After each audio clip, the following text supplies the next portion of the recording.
Okay, enough of this. Let's go. Let's go.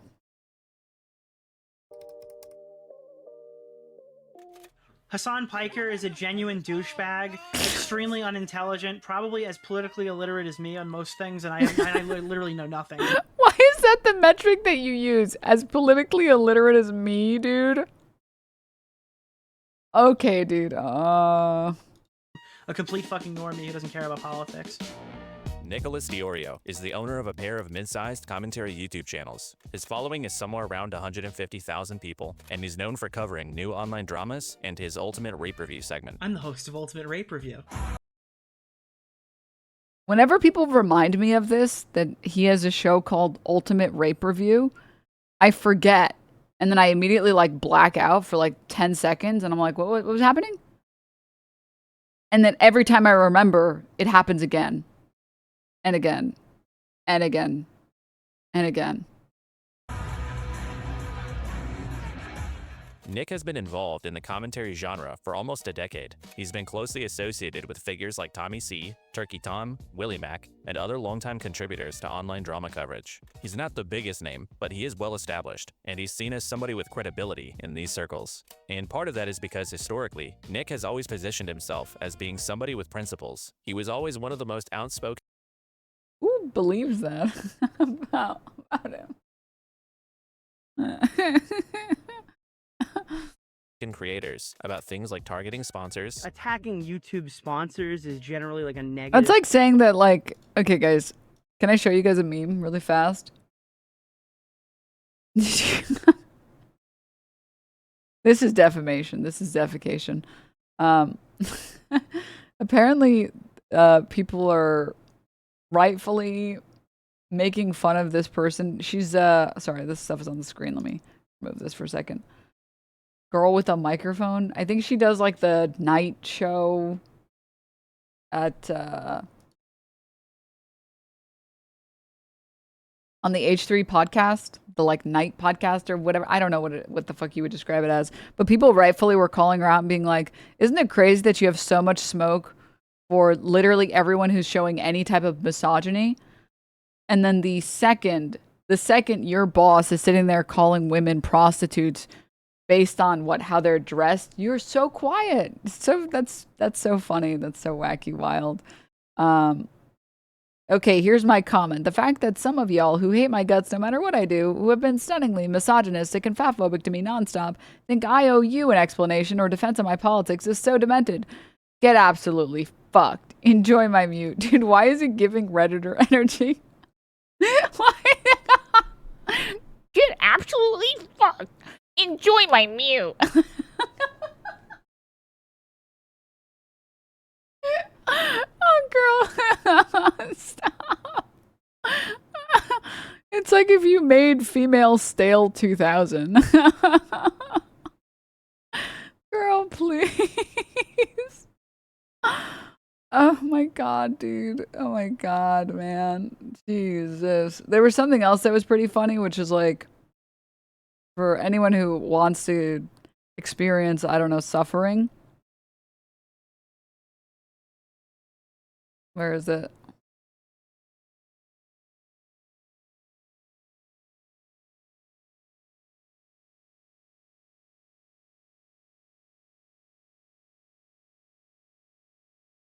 Did she delete it? She might have deleted the tweet, but I don't know. Let's see. They were beating her ass in the quote tweets. I'm not gonna lie. No, oh my god, she posts so much. Jesus! Okay, wait. I think I found...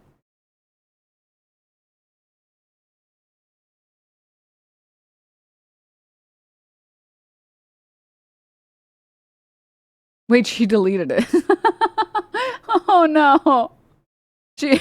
Sorry, the TLDR on this is her getting mad that people called Ethan a pussy.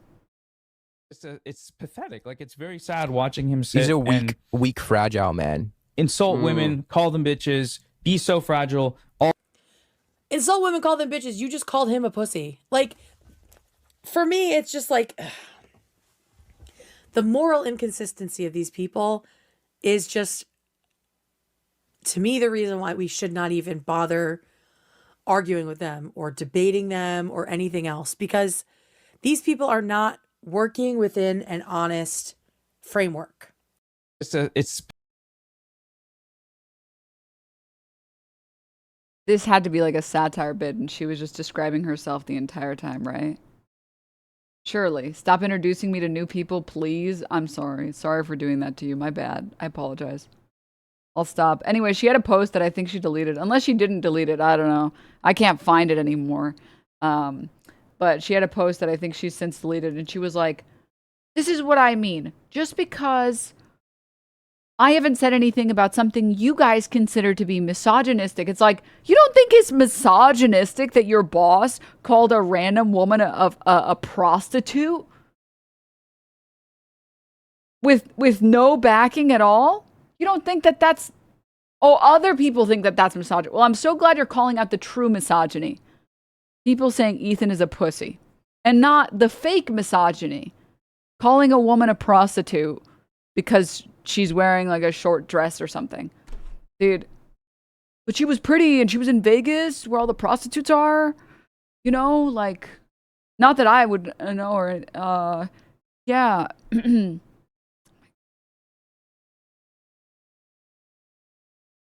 Before I knew who she was, I made a reference to Shredder's Cheddars in a TikTok comment and she went off on me. Well, that was also misogyny. And actually fat phobia. That's actually correct. So, that's true. That's true. Anyways, sorry, the best part about all this was she blocked Fantano for some reason. Dude, if you're blocking Melon, man, you got bigger problems in your life, bro. Dude, stop. Oh, God. My favorite thing is that when you laugh at these people, they're like, that's all you can do. Laugh at us. That's all you do. You just laugh at us. It's like, yeah, it's funny to laugh at you. I don't know what to tell you. You're like a fucking court jester, but like for free.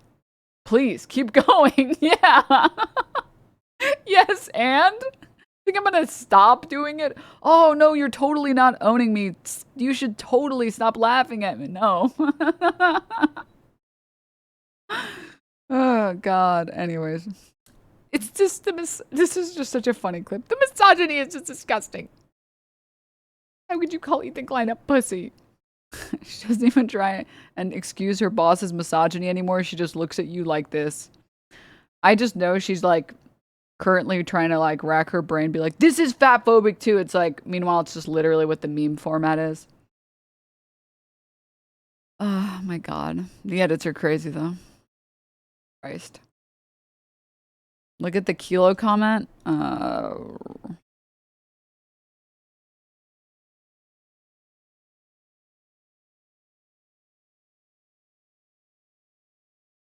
I don't see it.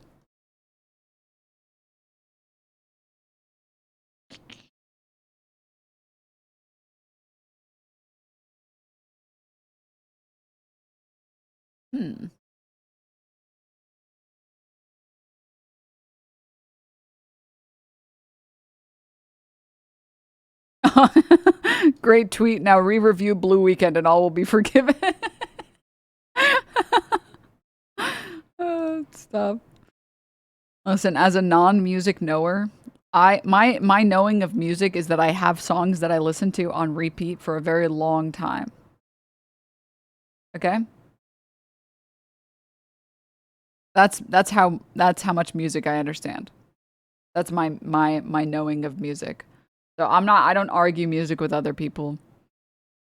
I don't argue music with other people. If you like music, cool. And if you don't, you know what I gotta say? I do have one music opinion. I have one music opinion though. I do have one.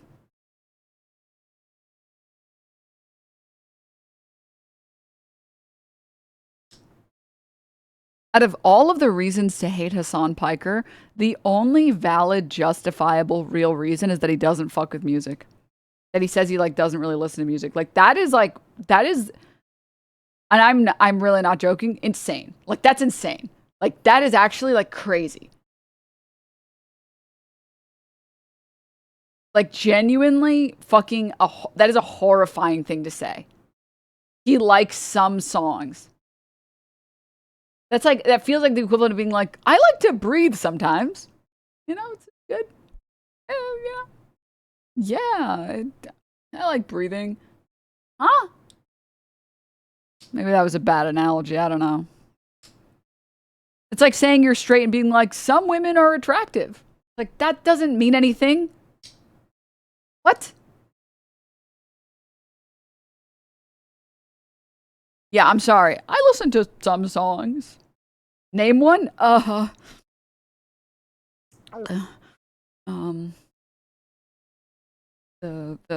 NPR. Wait. That's not a podcast. Mehdi. No, wait. No. But that's a podcast also.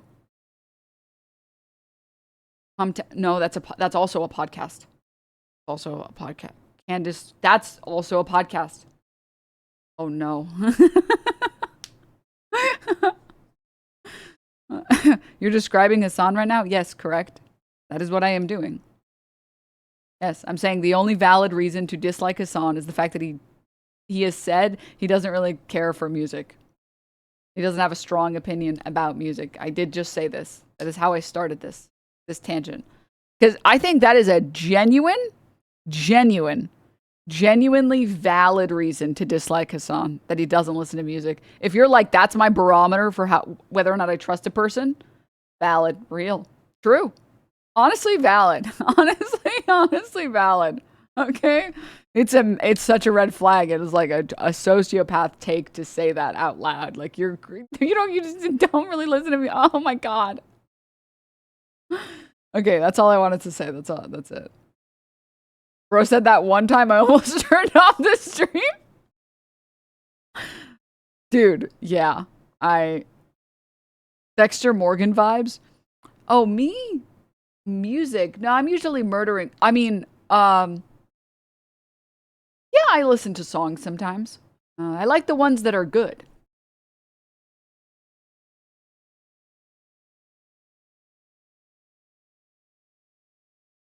Huh?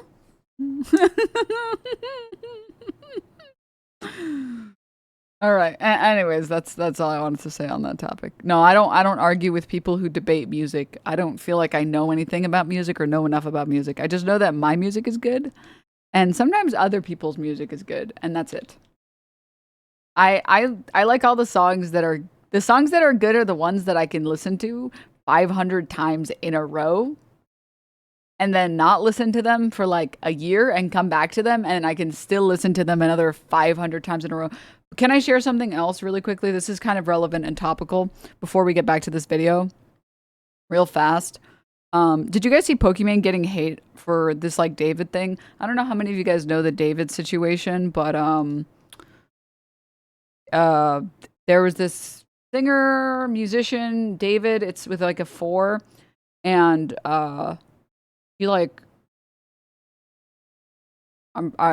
I haven't followed this super closely because I'm gonna be honest, I'm not like a big I actually, as someone who likes to keep up with like news, I kind of don't really like news that is just depressing. I kind of stay away from news that's just depressing. It's not absurd in any way, or like when Trump says the gas prices are going up, good. See if I care. Let the gas prices go all the way up. Let them go. I'm like, it's almost kind of funny. Like, it's terrible in every way, and our lives are being made worse because some people elected this pedophile rapist. But it's so absurd that it's become kind of funny.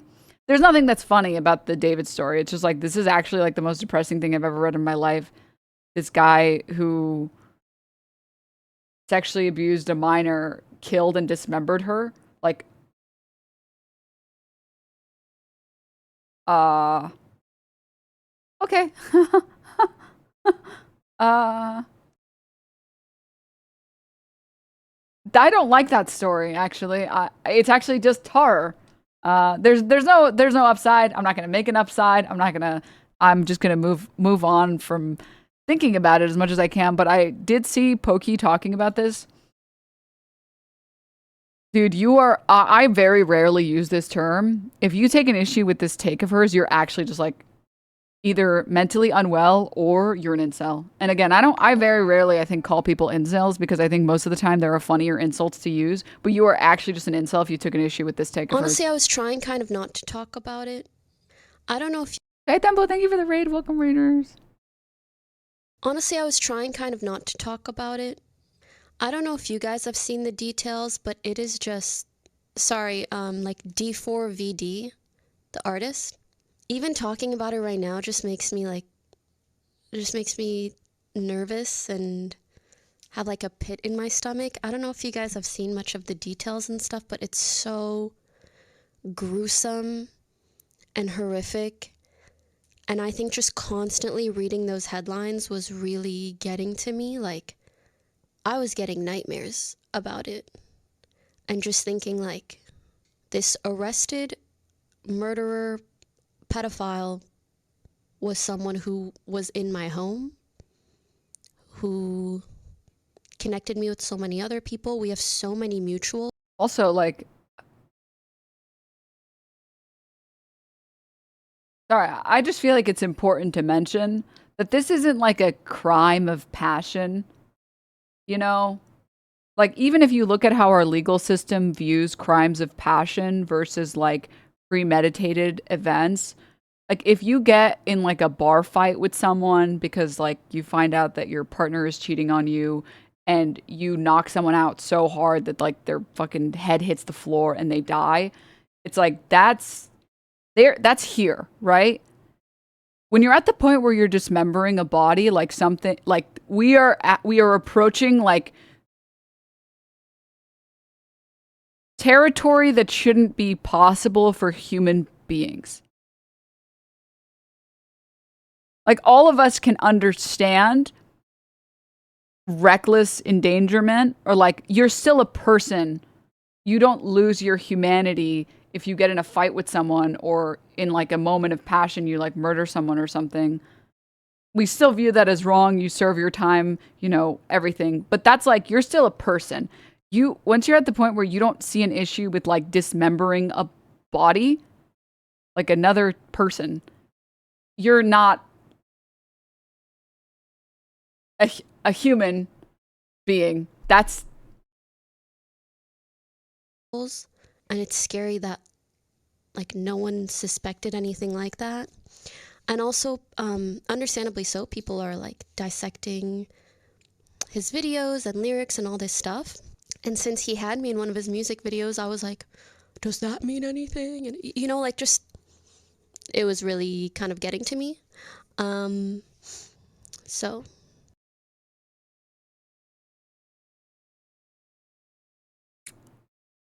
Keeping a part of the person's body. Again, I haven't kept up with a lot of the story because again, I don't really like stories that don't really have like anything funny that happens. I like a story that's like mostly depressing, but there's something kind of funny about it. When it's just like really dark, I tend to like not keep up with that type of news. Also, it was premeditated. He bought 2 chainsaws on Amazon and a swimming pool to dismember her in his garage.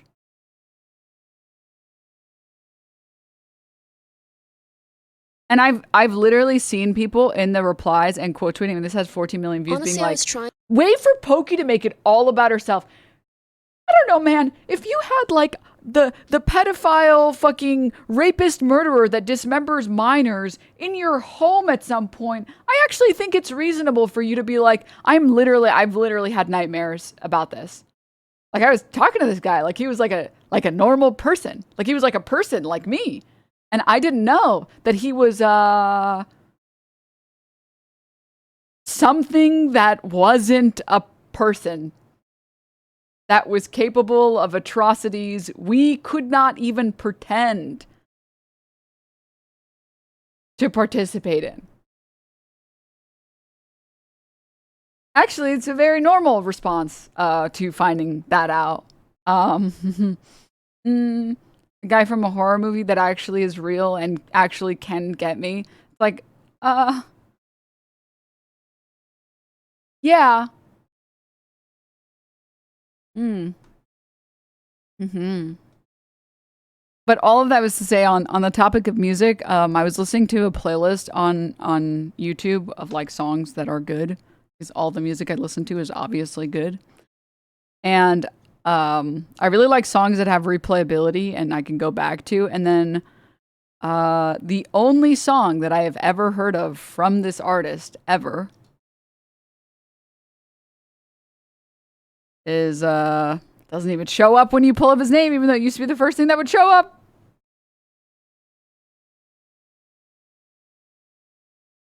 I'm not going to play it, no. I'm going to show you guys why I want you all to experience the experience I had where I was listening. Hold up.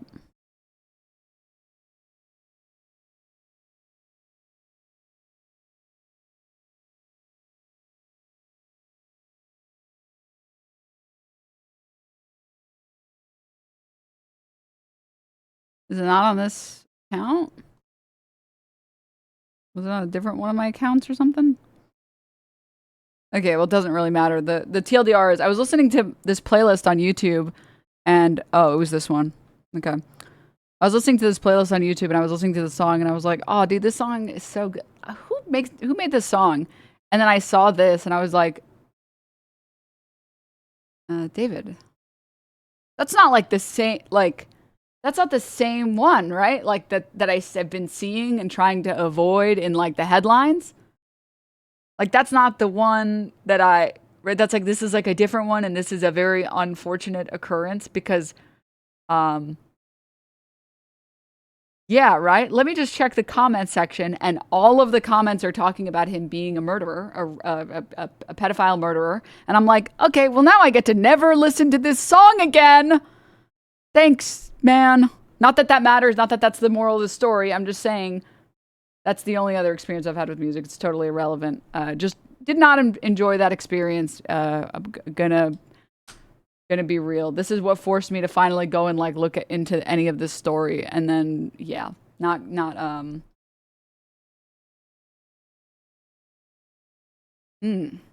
piracy is morally good for this. No, I think I just won't listen to the music anymore. No, I think I just will not listen to the music, actually. I think I just won't. There's like a difference between being Kanye, where like you're having a fucking mental breakdown, and that's why there are multiple clips of you being like saying crazy things like, I'm not gonna tell you guys what the doctor was. He was Jewish. Like, why did you... where that's, again, it's going into the level of so absurd. There's like 1% of it that's kind of like, this is kind of crazy.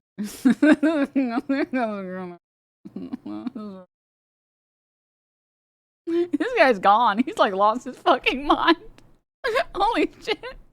There's nothing funny about murder. There's nothing funny about this pedophile murdering and then dismembering a body. Like there's nothing there. There's nothing there. Kanye in that clip had the most insane comedic timing. I mean, it literally reads like a fucking Onion skit. It's like an Onion skit, dude. Oh, okay. Well, yeah. Sorry to ruin that song for anybody else. We can get back to the VOD. Thing to do. Hacking sponsors, doxing, like there's a handbook of things like you just can't do. I'm not a supporter of targeting anyone's revenue. I think it can damage the entire landscape. Or abusing copyright. There's also the issue regarding rapid copyright abuse on the platform that YouTube has done nothing about. Chris has been ban-evading and breaking TOS through multiple false copyright strikes. YouTubers who abuse built-in support systems to silence creators who are critical of them are the worst of the worst. And defending free speech. Oh, what's that? The Jeff Holiday? Apparently Jeff takes a holiday from free speech. He locked replies and attempted to silence criticism. I have no fucking problem with anybody being a leftist, as long as you don't try to infringe upon my free speech. So because of that outspokenness and his proximity to other large creators, Nick was always a somewhat prominent voice, helping enforce the core standards for his corner of the internet. However, recently, Nicholas has pivoted to covering almost exclusively Ethan Klein and his enemies, or to put it more specifically, sucking Ethan Klein's balls for 25 hours a week. What I think Ethan should do is he should use the GoFundMe money from the lawsuits to buy all of these things. I think he should take all that money and then buy Anissa's house. If everybody can see that what Ethan is doing is so fucked up, then why are you guys getting so much hate? Ladies and gentlemen, Ethan Klein has confirmed that his— What a stupid argument, by the way. If what Ethan is doing is so fucked up, then why do you guys get all the hate? If slavery is so bad, then why do all the slave owners love having slaves? Are we... Okay, we're just smoking crack now. Hand over the pipe. Come on, I want to get on what you're on, man. motion to subpoena Reddit and Discord was granted.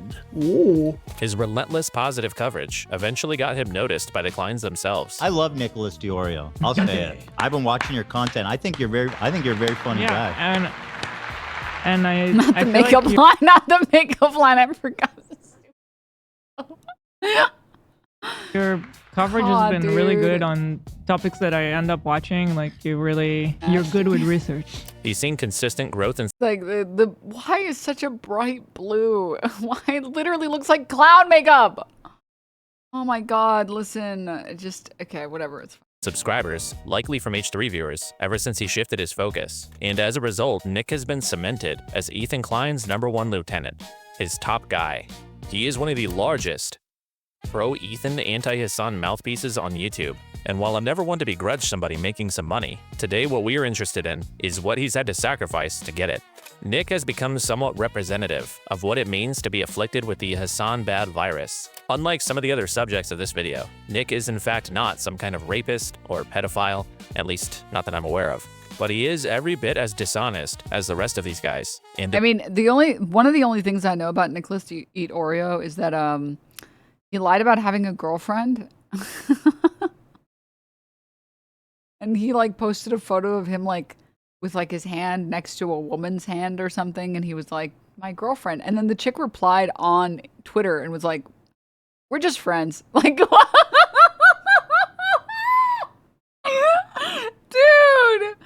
oh my god, dude. Like, you gotta uninstall, like delete all your accounts at that point, start over from scratch, dude. in a lot of ways, he's worse. You see, Nick has spent the last several years carefully fine-tuning a perfect system for lying. A system where he can be as dishonest as he needs to be, use it to his benefit, and avoid almost any consequences. It's a process that, if followed to a T, can lead to massive profit at the cost of your dignity, an exchange that Nick happens to be perfectly happy with. So let's walk through, step by step, exactly how Nicholas DiOrio deceives his audience, protects his income, and lies directly to your face. I can't Generational aura debt. Stop. wait to disagree with Ethan Klein again, because I know that he's principled and he actually gives a fuck about what he's saying.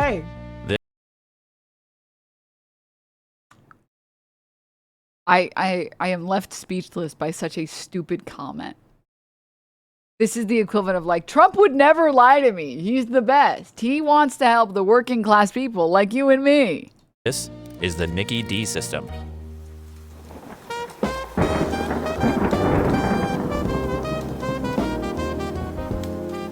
His name just makes me think he's a Sonic character like Nick the Oreo. It's like, you know how Sonic is like the fastest in the universe? He's like the slowest. Sorry. What he's known for. A story breaks. It's a story that on its face doesn't look very good for Ethan Klein. Ethan is accused of falsely copyright striking numerous clips on the H3 Snark subreddit. At best, Ethan is striking clips that he doesn't have great reason to, and at worst, he's trying to flood the subreddit with copyright notices to try to trigger an automatic ban.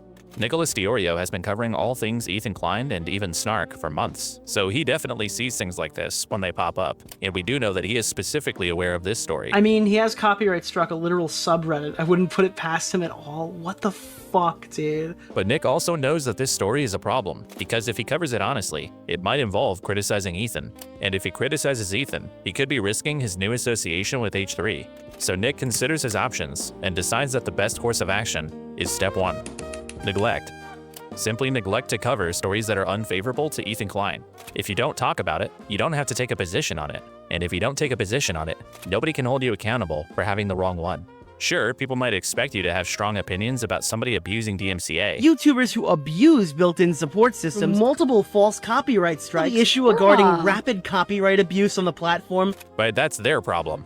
Nobody controls your content. You don't have to cover anything. And people are like, well, Nick, if you go by your principles, you defend these people. My principles don't say I ever have to cover anything on YouTube. They just say that's my principle. I can just go, yeah, dude, I think that this lawsuit is kind of dumb, and then cover something else that day if that's how I really feel. I don't have to defend you. I'm not going to. See? You can keep talking about Hasan and Snark and H3. You just skip the parts that make Ethan look bad.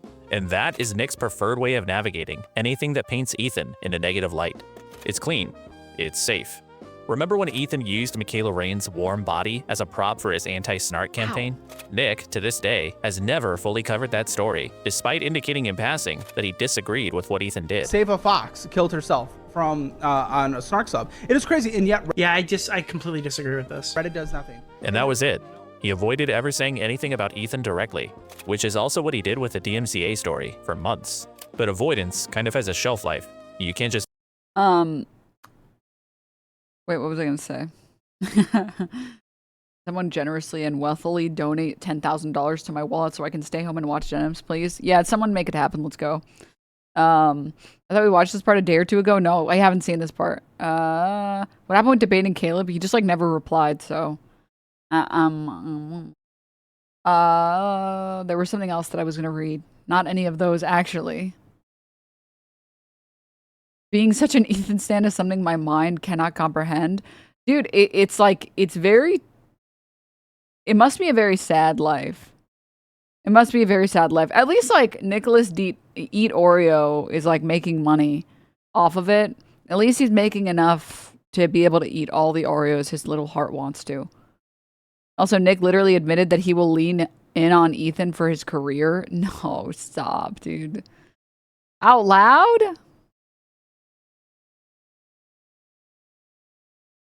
Some other guy says before he cut me off, Oreo said he was going to start sucking up to Ethan as a smart career move. Oh my god.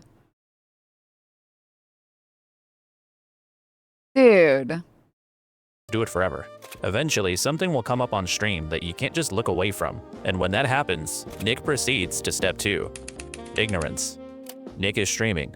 He's covering Ethan, or Nick is streaming. Doesn't hit the same. iDubbbz, and probably making some kind of a penis joke. When he said discipline, for some reason I thought he was gonna be like my dick. It sounds like they're talking about like their fucking cock, which is iconically the size of iDubbbz' penis. This guy's trying to suck his own dick. Get on your knees and suck dick. Cradle their balls. Cluck my own cock. Suck my cock. Penis. Penis. Penis. Penis. Penis. Jesus. Anyway, something pops up on screen, something Nick has been trying to avoid, but he's already been doing that for quite a while. He can't make it obvious that he's been hiding from a story, but thankfully he still doesn't really need to say anything bad about Ethan. Not yet. He can simply choose to remain ignorant about the topic. Easy. You haven't looked into it. You don't know enough yet. You're still waiting on more information. Let's go to July of last year. Nick is reacting to this video by Paige Christie about Ethan's war on H3 Snark. Note that this is 7 months after the DMCA story originally became public. Here, Nick summarizes his coverage of the situation to this point. But the rumor was he was striking people who were doing market replacement type content where it's like intentionally pushing views away from original content. So that was all that I'd said, was if that's the case, that's probably like fine. And again, I was waiting for a formal video to break this down, or I was waiting for Ethan to announce a lawsuit. We mentioned this like fucking multiple times. I was waiting to see what would actually get taken down. Okay, but the problem here is that this was a breakdown video. The breakdown video is on screen right now. The documentation from Ethan's own attorneys is publicly— I mean, again, these people are so like, they have to be as, sorry, how do I explain this?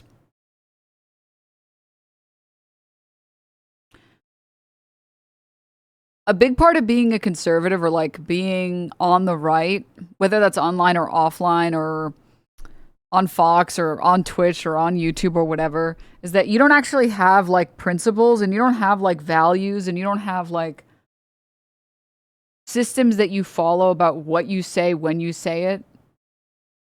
It's just, there are no bad tactics, there's only bad targets. And as long as we're taking down the people we don't like, you can do anything you want to do.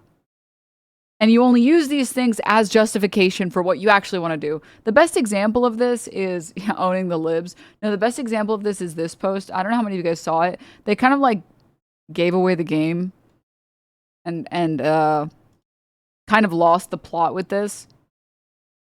Here, another foot fungi in the wild. Another Ethan Stan in the wild.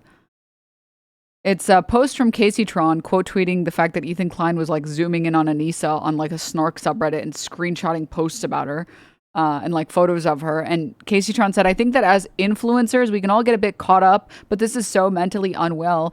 He's so in his own echo chamber, he won't even acknowledge how unhealthy it is. Oh, sorry, let me move the emotes out of the way a little bit. Also, creepy as fuck. He's been creepy as fuck to this woman for over a year now. Leave her alone. I'm going to read this post and you guys tell me if anything stands out to you. Was there no non-disparagement clause in her settlement agreement? Like she fundraised by streaming a movie with no transformative commentary while being sued for copyright infringement? So she would be stupid enough to keep attacking Ethan when it could get her sued again. A non-disparagement clause in a copyright lawsuit?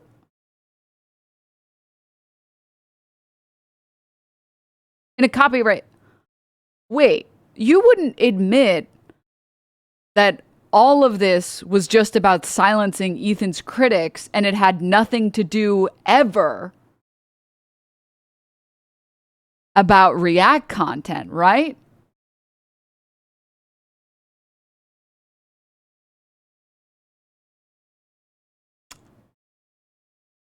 Oh, you would. Oh, you would. The best part of this tweet is all the replies calling this out finally. Why would there be a non-disparagement clause in a copyright case? He was just protecting his copyright after all. He totally didn't want to silence his critics. Nice to see people admit that the lawsuit was actually never about copyright and was actually about silencing his critics. We aren't friends, but you should consider this an intervention. You need help. A lot of it seems like you have no friends and family to stop your manic spiral, and it's unlikely you'll listen to me, but you need help. She was sued for copyright infringement, not defamation, and then it is a slur. Like, are we good? Like, and here we see the remaining FUPA troopers basically admit that the lawsuit had nothing to do with copyright and everything to do with silencing women.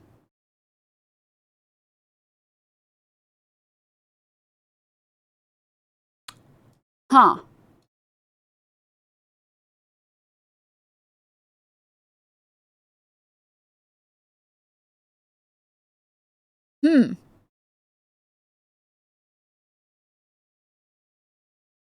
Oh, right. Again.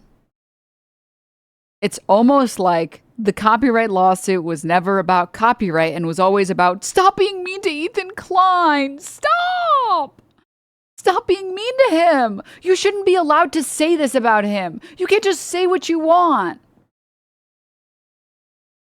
Because if it actually was about copyright and teaching the React people a lesson and trying to have fair React content, we wouldn't care what she says about him and how we can sue her and stop her from speaking her mind. It's almost like it never was about React content and it's just him leveraging his power and his wealth to bully people that he knows he can bully. Wow, that's so crazy, right? Isn't that insane? Available in that video, along with some examples of what was getting struck. But does Nick take the few minutes he would need to learn about that information? No. In fact, he never even reacted to this video. He only pulled up this small snippet while covering a completely different topic, and Nick made sure the whole time to performatively remind his viewers how little he wanted to watch Paige's video. I hope they all find employment soon. Paige Christie, you escaped being a segment a couple of months. What the hell? Open presents? Oh my god, what the? Thanks for the hundo. Dude, everybody say thank you. Say thank you to Open Presents. Let's go. Open Presents. I don't mean to inform all of you of this right now, but this is actually the best time to sub. This is the best time to use your Prime. This is the best time to tier 1, to tier 2, to tier 3. Why is that? Because we just got fucking emotes.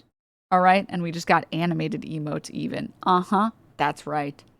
So if you want any of these wonderful emotes that were made by FeedMe, or you'd like to support the stream, you like having a streamer that is here on the weekends with a totally ad-free viewing, totally sponsor-free viewing. I only get to do this stream and this broadcast because of your support and exclusively because of your support. Feel free to throw a Prime or a Tier 1, Tier 2, Tier 3, or gift some subs to some chatters who have no pants, who are pantsless, naked, afraid, sad, alone. Okay? Not everybody has enough leg hair to keep them warm in these cold times. All right? You forgot the Netflix line? Oh, yeah, right.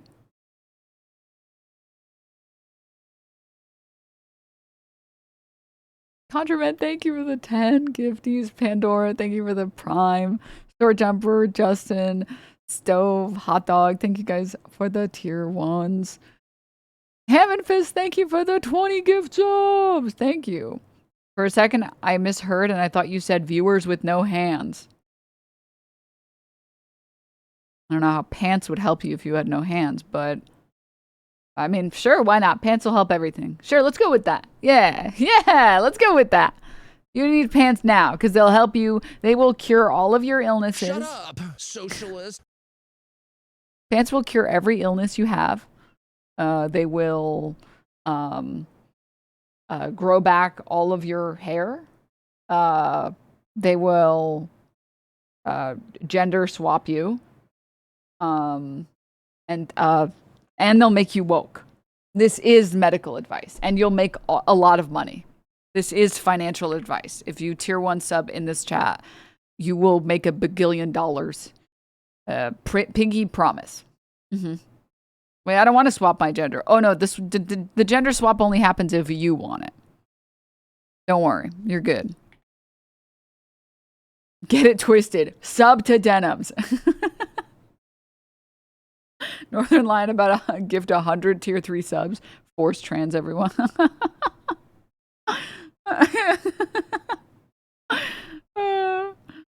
Thanks for reminding me to wear pants anytime. Rules are gone, people. Thanks, Wallers. Thank you for keeping me sane and informed. Thank you for being a voice that doesn't ignore inclusion of disabled people and the big issues. Appreciate you so much, Miss Pants. Thanks. Tiny, thank you for the gift sub. Kamada, thank you for the tier 1. Pando, Proud, thank you for the tier 1. Daddy DeVito, thank you for the 16 months. Hammond Fizz, thank you again for the 20. Sway, thank you for the Prime. Can I swap my gender back and forth whenever I want? Well, once a month every time you sub. And also once every time you gift. This is factually true. I want to remain a man, but become pregnant. Sure, they could do that too. Why not? You know what? Yeah, why not? Why not? Sure. Yeah. We do need an mpreg emote so bad right now. What if you give 10? Is that 10 swaps? Yeah. Free rerolls at any time that you would like them. With pants, anything is possible. Yeah. All right, let's continue. Months ago, Paige Christie. Did you make a snark defense video that we never actually got around to watch? This one. Inclined. I got 2 seconds. You can tell I got 2 seconds into it. It's pretty unsurprising to me that Paige escaped becoming a segment on Nick's channel. You see, in situations like this, Nick isn't actually waiting on more information. He's waiting for the story to go away. Sometimes he'll be scrolling around on stream, and Nick might accidentally stumble upon some of that information that he's supposedly waiting on. Okay. Do this or get sued, your only option to avoid litigation. You provide our office with all correspondence you had with the moderators of H3 Snark. Oh, so I guess this is happening now. This is happening, the H3 Snark lawsuit. Uh-oh, that letter looks kind of bad for Ethan, doesn't it? How will Nick respond? Keep in mind that federal court filings are public. Anyone performing a simple Google search on you, let alone a background check, will discover this information. Not the audible gulp. Simple Google search on you, let alone background check, will discover this information.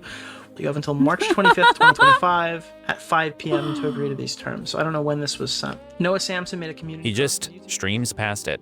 No curiosity, no interest in learning more about it. We just move on. He's choosing to remain ignorant about the story. Going back to Michaela Reigns, this was his playbook also. I'm not going to cover this story because I feel like there's a ton of misinformation coming out about it. Supposedly this was related to a snark. Apparently the husband's saying it has other... I don't know. A lot of people are making huge sweeping assessments based off this person's suicide. A lot of people? Like who, Nick? And that's bad, right, Nick? I'm not gonna sit here and speculate on it. Yeah, I don't know. Realistically, I'm not gonna delve super deep into an unrelated story to try to investigate on how she died. So that's my stance on that position. What else do we got here? It's not an unrelated story. It's part of Ethan's entire justification for trying to eliminate snark communities from the internet. This is something Nick has been agreeing with and pushing for months. But because Ethan is the one making the claims about Michaela's death, he all of a sudden doesn't have enough information. We just don't know. I'm not gonna speculate. It's not even relevant. This stuff works pretty well on a lot of people. Between these first two steps, Nick can generally do extremely one-sided coverage and cater to a very specific audience without much worry about anybody caring or maybe even noticing. Except when they do. Eventually, people do start noticing. And when they do, Nick moves to step 3. Contingency. People are starting to notice. Something's off. They're watching Nick's coverage, and they're thinking, huh, this guy never criticizes Ethan. It's almost like he's sweeping. Just the fucking golf, dude. There is something funny about the people who talk about Hasan orbiters the most frequently are actually the biggest it's always projection, man. It's so weird. It's like, I mean, it's not, but it's just bizarre. Like, why would you give away the game so obviously? Which is a suggestion that Nick doesn't take too kindly to. The big sweep might be on. So this guy stuck a dagger right into my neck the minute we stopped talking. I love this. I'm gonna implicate that you're sweeping, and yeah, so I'm gonna like rape you in the ass on this one. You see, Nick works pretty hard at trying to present himself as the guy who always has the correct take. He can't really have people calling his credibility or honesty into question, not just because he needs to protect his brand, but also because he's extremely sensitive. So he does what any good liar does when they start feeling pressure. He starts making sure that he has a way out, a contingency plan.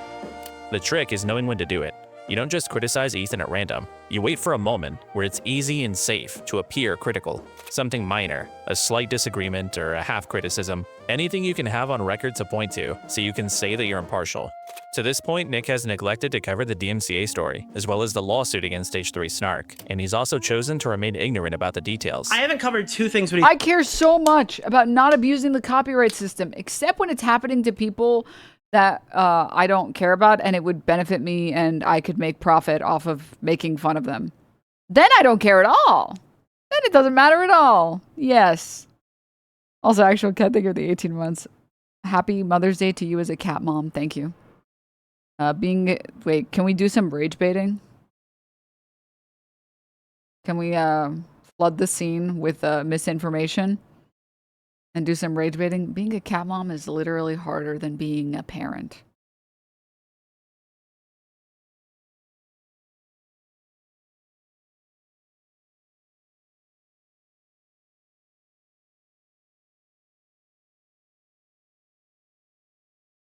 It's literally harder. It's having a cat is literally harder than anything else in the world. It's literally harder than being a parent, than being a troop, than working on an oil rig, than working a 9 to 5. Yep, that's right. Yes. Incline. There's the two things I haven't really covered. Being a parent is so easy. You let them eat slime and let them climb all over the furniture. Shut up. One being the lawsuit against the Snark subreddits. But he also knows that the story's not just gonna go away. So at some point along the way, he starts hedging. Twitch streamers have been DMCAing streamable links and Reddit posts for like a decade. It was extremely common. Small golf. Stop pointing out the golf, dude. For them to be striking clips. And no, it's not cool. We didn't. It's so pathetic because Nicholas Eat Oreo, he knows that like the second anyone starts striking streams or striking clips, that's like a giga cancelable offense on the internet. Like on the internet, you are not allowed to DMCA people unless it's like a straight up re-upload, like 1-to-1 re-upload. You were not even on the screen. You didn't even pause it once. Everyone is so anti-DMCAing, so anti-copyright abuse. But he has to like pretend like that's not happening with Ethan's lawsuit. And he's like, no, it's valid in this one because it's like the guy doing it is on my side. It was cool when Dark Viper struck the clip of him getting mad at Among Us. When you're just doing 30-second clips, 40-second clips, and if that was what Ethan was striking down, if they weren't supposed to be... Linity almost got executed for joking about it. And I'm pretty sure Pokimane got like lambasted completely for DMCAing someone once. Market substitutes for segments like, don't give the stream the view, watch it here. Yeah, I mean, that's kind of shitty. That's kind of cringy. For Nick, this type of statement is an escape hatch. But the problem is, oh my God, it's so tiring. It's just so tiring watching people be so dishonest on every front and just cope over and over again and pretend like statements mean what they want them to mean. It's a hypothetical criticism where he doesn't actually commit to anything. If that's what Ethan was doing, it would be kind of cringy. Like he's not actually giving his opinion on the topic, but the statement is on the record now. If anyone accuses Nick of sweeping for Ethan, he now has this clip he can point to and say, see, I did disagree with Ethan all along. He did the same thing when Ethan went after sponsors, something Nick has loudly opposed for years. I'm not a supporter of targeting anyone's revenue. I think it can damage the entire landscape. But listen to Nick's attitude on this behavior now. I'm not in favor of attacking sponsors. I haven't used my audience specifically to go push this further like that. I don't like that stuff.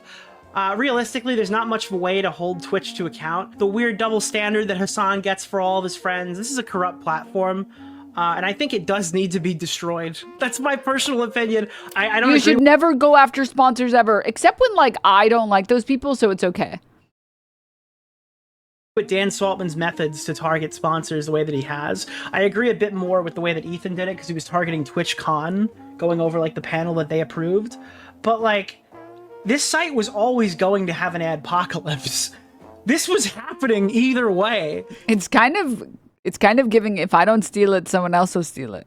It's this weird half-condemnation, where he presents like he still has his older, more principled position. I'm not in favor of attacking sponsors. But literally everything else he says goes against it. This is a corrupt platform, and I think it does need to be destroyed. This was happening either way. You're not against targeting. We were gonna have an adpocalypse anyways. If someone else would have stolen it. If I didn't, I had to steal it. Someone else would have stolen it.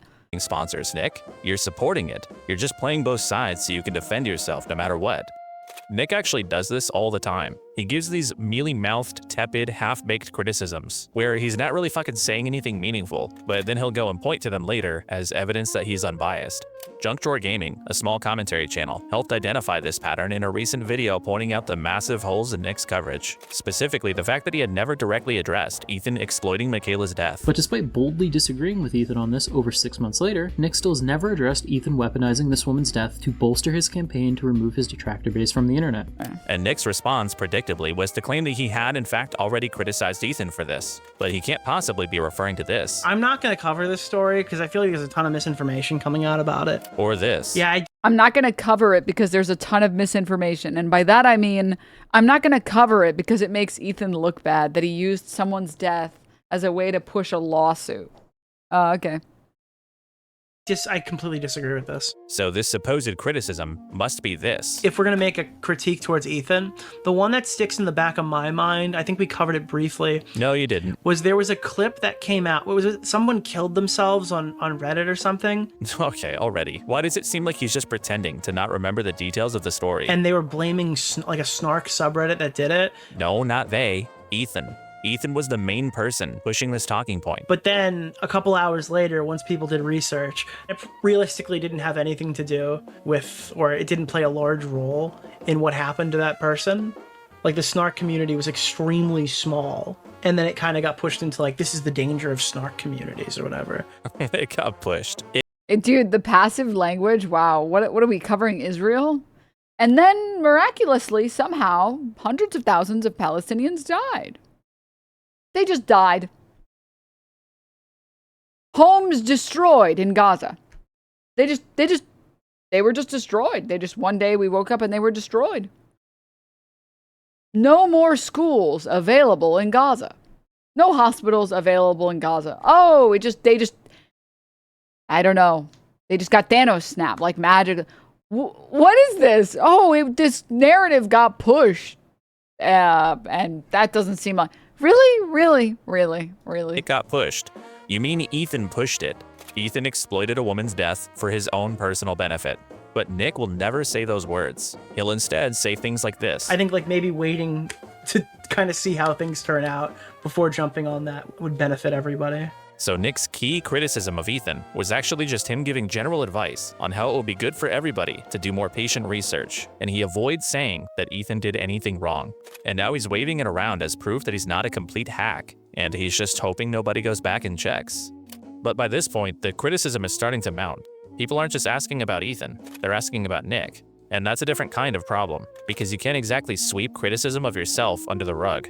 You can either address it, or you can kill it. Let me. Nick is starting to feel some heat. People are asking questions, such as why the guy who built his career on things like standing up against copyright abuse is suddenly silent when Ethan Klein does it. And every criticism of Ethan that goes unanswered is a criticism of Nick for not answering it. And he's aware of that. So when Nick runs cover for Ethan, he's running cover for himself too. People are talking about him, and Nick's go-to way of dealing with it is to do absolutely anything he can to simply disrupt the conversation, change the subject and make it about something else, reframe the attacks and make them sound completely different. Anything he can do to just kill the criticism. His favorite tactic is, instead of actually responding to things, he'll just try to flip them around on the person making the point. Why did none of these people speak up against... I don't even understand. None of these people spoke up against Bad Empanada when he struck my Twitter 3 times? Are you serious? That's so crazy, guy. It's almost like they're team sports. The criticism is about Ethan, Nick. Nobody was asking if everyone else is being consistent. What do you think? Well, these other people aren't being consistent. Why don't they say anything about it? What the hell? Then bring it up.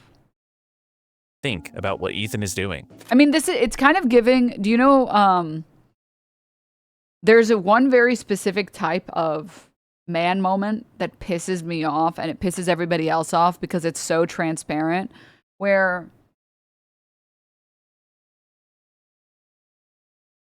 if you bring up rape statistics or sexual assault statistics or domestic abuse statistics,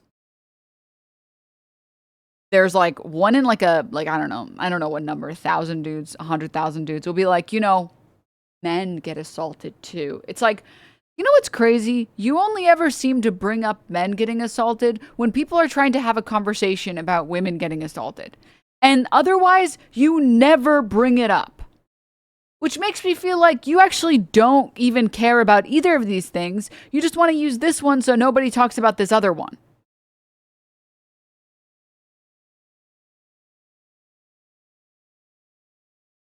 That's crazy, actually. That's insane. That's actually crazy. And it's the same thing here. It's like, well, you guys didn't bring up bad and banana. It's like, that's crazy. You know, you could actually just address what's being talked about here, what's being spoken about here, instead of deflecting to some other bullshit. But Nick still uses this move literally all the time. And if that was what Ethan was striking down, if they weren't supposed to be market substitutes for segments like, don't give the stream the view, watch it here. Yeah, I mean, that's kind of shitty. That's kind of cringy. But none of these people operate in like the same world, I guess. Bad Empanada striking a clip of a video that I own most of the content of, that's fine because Nick... Also, what a funny statement, by the way. Well, they're not consistent with their values, so I'm not going to be consistent with my values. Huh? What?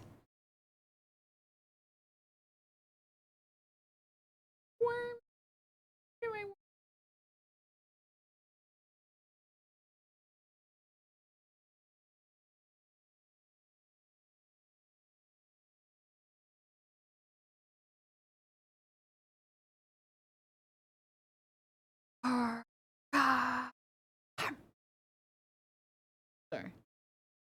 I was rude.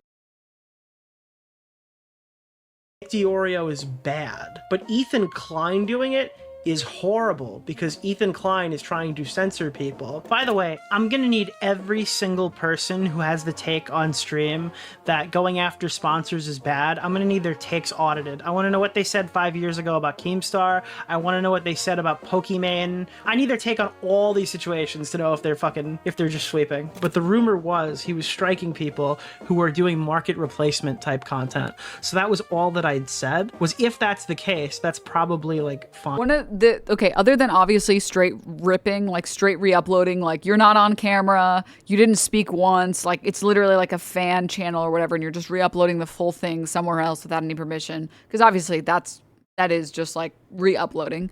The only other instance that I think you should do DMCAing is like, you know, do you guys remember, it still sort of happens right now, but those accounts on Twitter that put steak ads on everything, and then they like misrepresent what happened in the clip. And it's like, Cutie Cinderella says she likes it raw? Question mark, question mark, question mark. And it's a steak ad, and it's like chopped up to fuck. And what she's actually saying is like, oh yeah, I like to make raw cookie dough because the raw cookie dough is really tasty. You just need to make sure you don't put any eggs in there. And you're like, what the fuck? I think streamers should DMCA the fuck out of those accounts. The ones that are straight up just like misrepresenting completely, chopping up and producing a brand new different clip to make it sound like something is happening that's not happening. And then putting a fucking steak ad on top of it. Those accounts, that's like obscene. I'm sorry. And if you disagree, you're wrong on that one. I'm sorry. Like that's, Like, this was one of the few instances where I really kind of respected Extra Emily. Well, not few instances. One of the respectable things that Extra Emily did were there were multiple clips calling her out for like the red light thing, and she didn't DMCA any of those, and then she apologized. And then Extra Emily had like that one clip where it was like going around, and they were making it seem like this joke she had with her dad about like paying him back for school, and they were obviously joking. And then the tweet that was all over the place with a bunch of steak ads on it was like, she actually is not going to pay her dad back because she hates fathers, ? And she DMCA'd. That's valid to me. That's valid to me. If someone is completely, entirely misrepresenting everything, and especially when they're making it like, this is like, I think men and women should be DMCAing when they make them weirdly sexual. Like, I hate scrolling, and it's like, female streamer noticed low viewership, so she started throwing it back. And it's like a streamer that's like just getting up. It's just like a woman getting up and is like, I'm gonna go pee. And she just like walks away, like, you know, like a normal steak ad. Fuck you. If you are in charge of one of those Twitter accounts, fuck you. Literally, like, just stop. And they do it to like every female streamer. It'll be like, I've seen the Pokey ones, I've seen Sinnoh ones, I've seen Emeru ones, I've seen Valkyrie ones. It's very fucking weird. It's just so weird. All the comments here for the applause. Yeah, to be like, Sinnoh had low viewership ? So she starts throwing it back, and this is the whole clip. Okay, guys, I'm gonna go pee.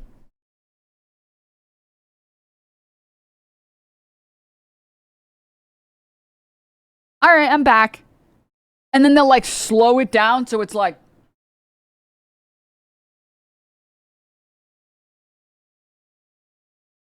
what are we doing? Like, so to all streamers who've had that happen to them, who've had steak ads put on their content without their consent, and every clip is clip chimp to fuck, those accounts should not be using your content. I don't care. DMCA those accounts. The ones that do that shit, the steak ads with like the most gross fucking caption, please.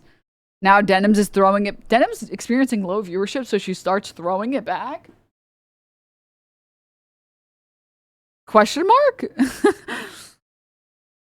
And I think those are the only valid uses. I think those are I don't know who, this is like such an ice cold take. There's no way anyone disagrees with me. If you disagree with me, I think you actually probably just hate women, I think. There's no one that can disagree with this.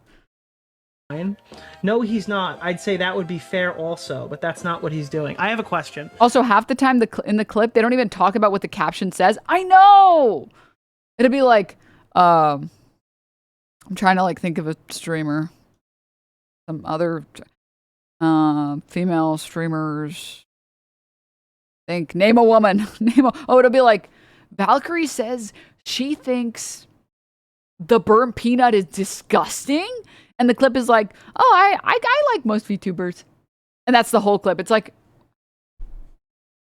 did we watch the same? And they know most people don't even watch the videos on Twitter. Like, most of the time, people are not even watching the videos on Twitter. They read the caption, they're like, I can't believe she would even fucking say that. Bungaloo gang, rise up. You're probably from Iran or something, and you live in metal house. Stupid, idiot, done, send. Like, am I just like secretly like watching like the Truman Show, but like every single human being is internet comment etiquette, but genuinely?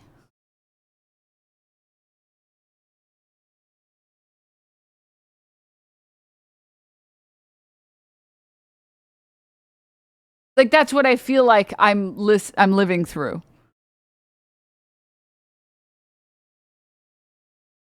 Where? All right.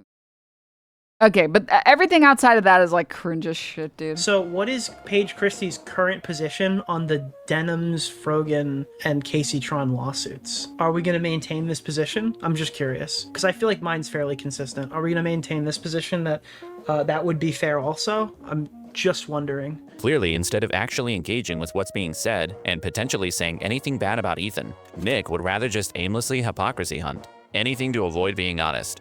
Another one of Nick's favorite maneuvers is to just completely change what's being said about him, like when people point out his totally biased coverage. And most of these guys have been doing the Ethan Klein. Oh, Nick, you cover Ethan Klein too much. I'm sorry, I have 3 segments from the last stream. Would you like me to post a 7-hour video instead? I gotta cut it up into pieces. Dude, it's the Great War being fought on the battlefield of like, I don't care about Ethan Klein anymore and I'm lashing out. I said I was so caught off guard by you saying that I was loyal to Ethan to a fault because we had spoken about this topic and I didn't realize you thought that I was a principleless sellout. It completely caught me off guard. I interpreted at the time as you being upset that EHT was a content black hole where no other— I'm gonna say something. That's, I think to most people won't make any sense, but I don't care. I'm gonna say it anyways.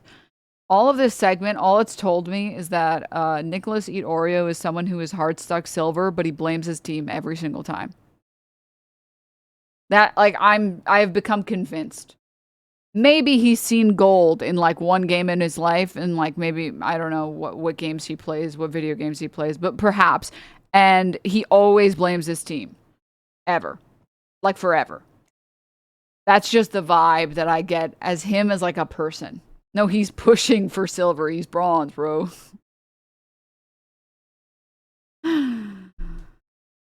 stories were getting attention, and you were holding me almost personally responsible.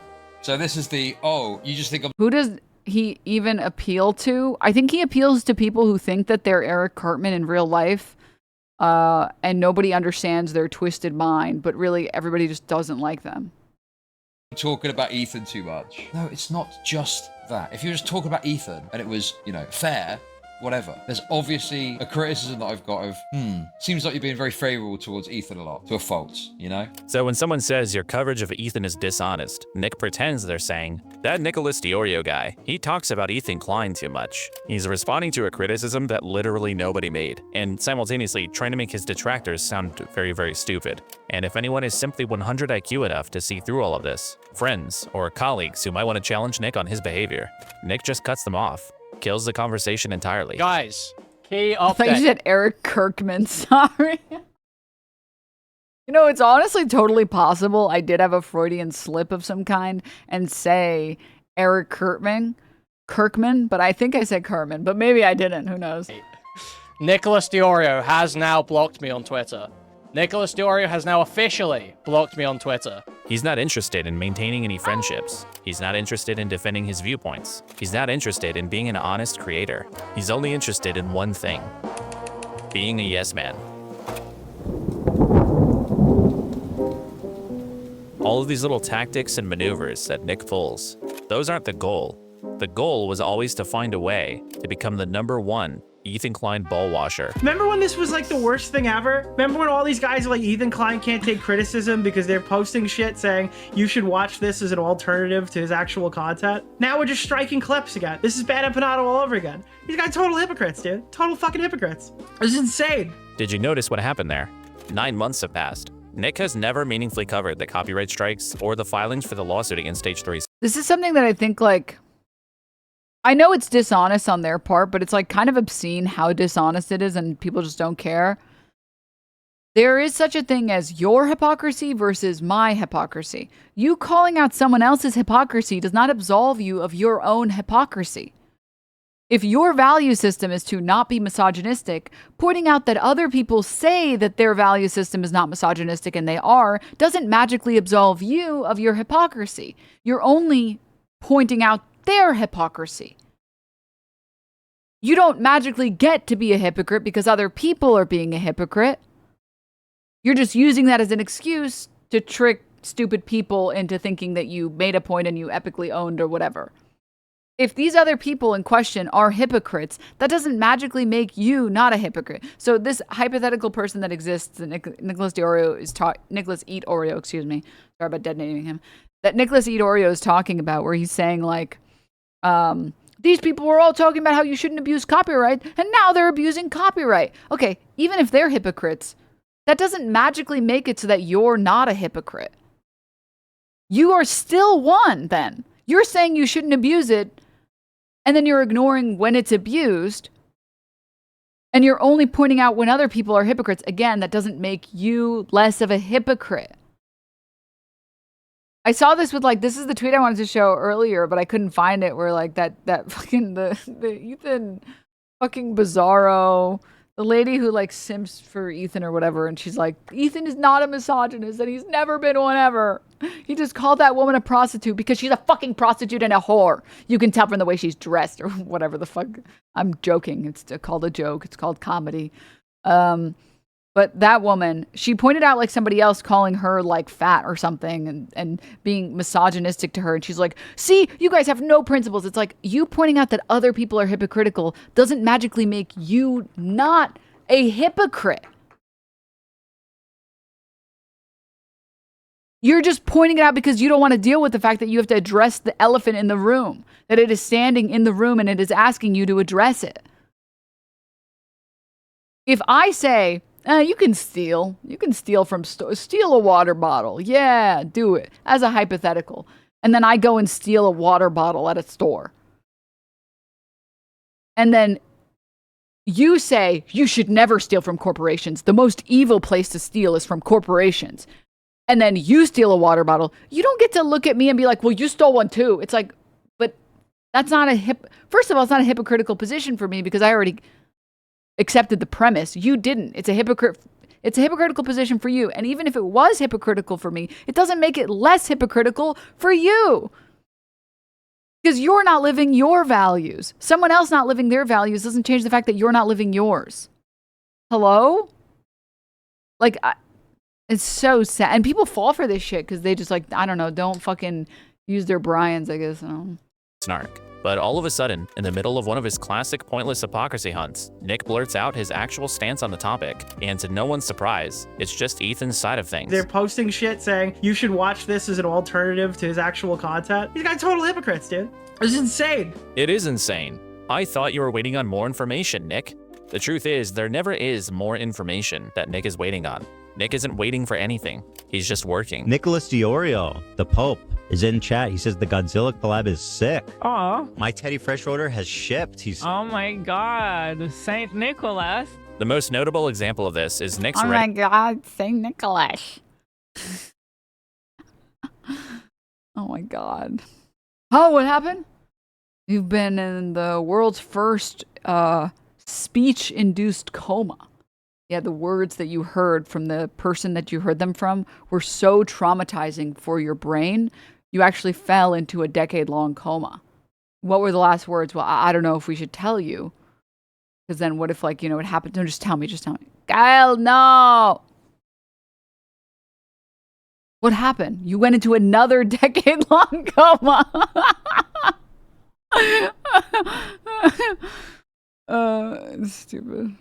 To defend Ethan's lies about Denims chat during the CPS story. Love made a good point. You said, is this every comment? I believe this is a live feed of the chat. This isn't edited. What about the top right? I thought these were No, selected. it's this, I think when you full screen it. No, this is an edit. It's a cutout of the full And then he plays the clip where Ethan explicitly tells you, okay, that they clipped the chat and it's like a fucking cutout of it. chat. It's just enlarged Oh, there, really? over the screen, yeah. They're different, I think. Yeah. And like it's directly explained to you in the stream what exactly this is. No, it's not. But it doesn't matter. Nick isn't watching. This is also the second or third offense of pretending like that was 100% of the chat. This is so bad, dude. This clip to evaluate whether it's true or form an honest opinion. He's watching the clip to This is fucked up.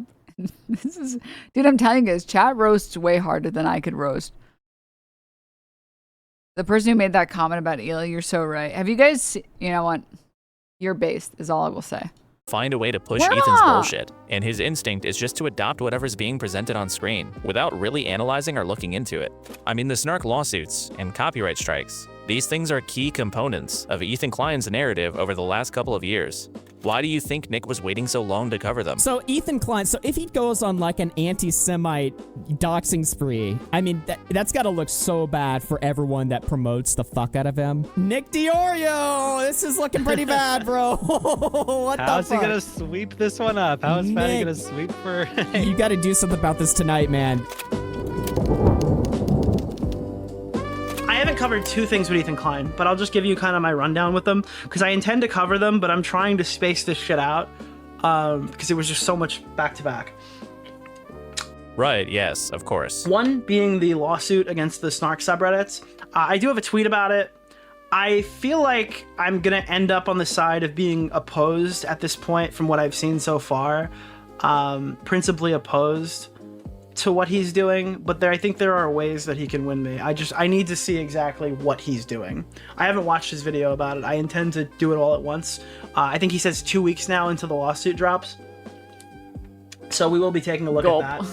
Nick didn't say that because he was open to criticizing Ethan. He said it because his friend Augie reminded him that old commentary audiences were still watching, and Nick doesn't want those people to know that he was never actually the guy he pretends to be. By the way, total, like, just as a palate cleanser, I want you guys to know. This cat, I have two cats that look exactly the same. They don't literally, but they're both gray. And I want you guys to know something very important. This cat is actually very particular. She likes to only sit in one particular way. She only likes to be pet usually in one particular way. She only likes to play the way that she likes to play.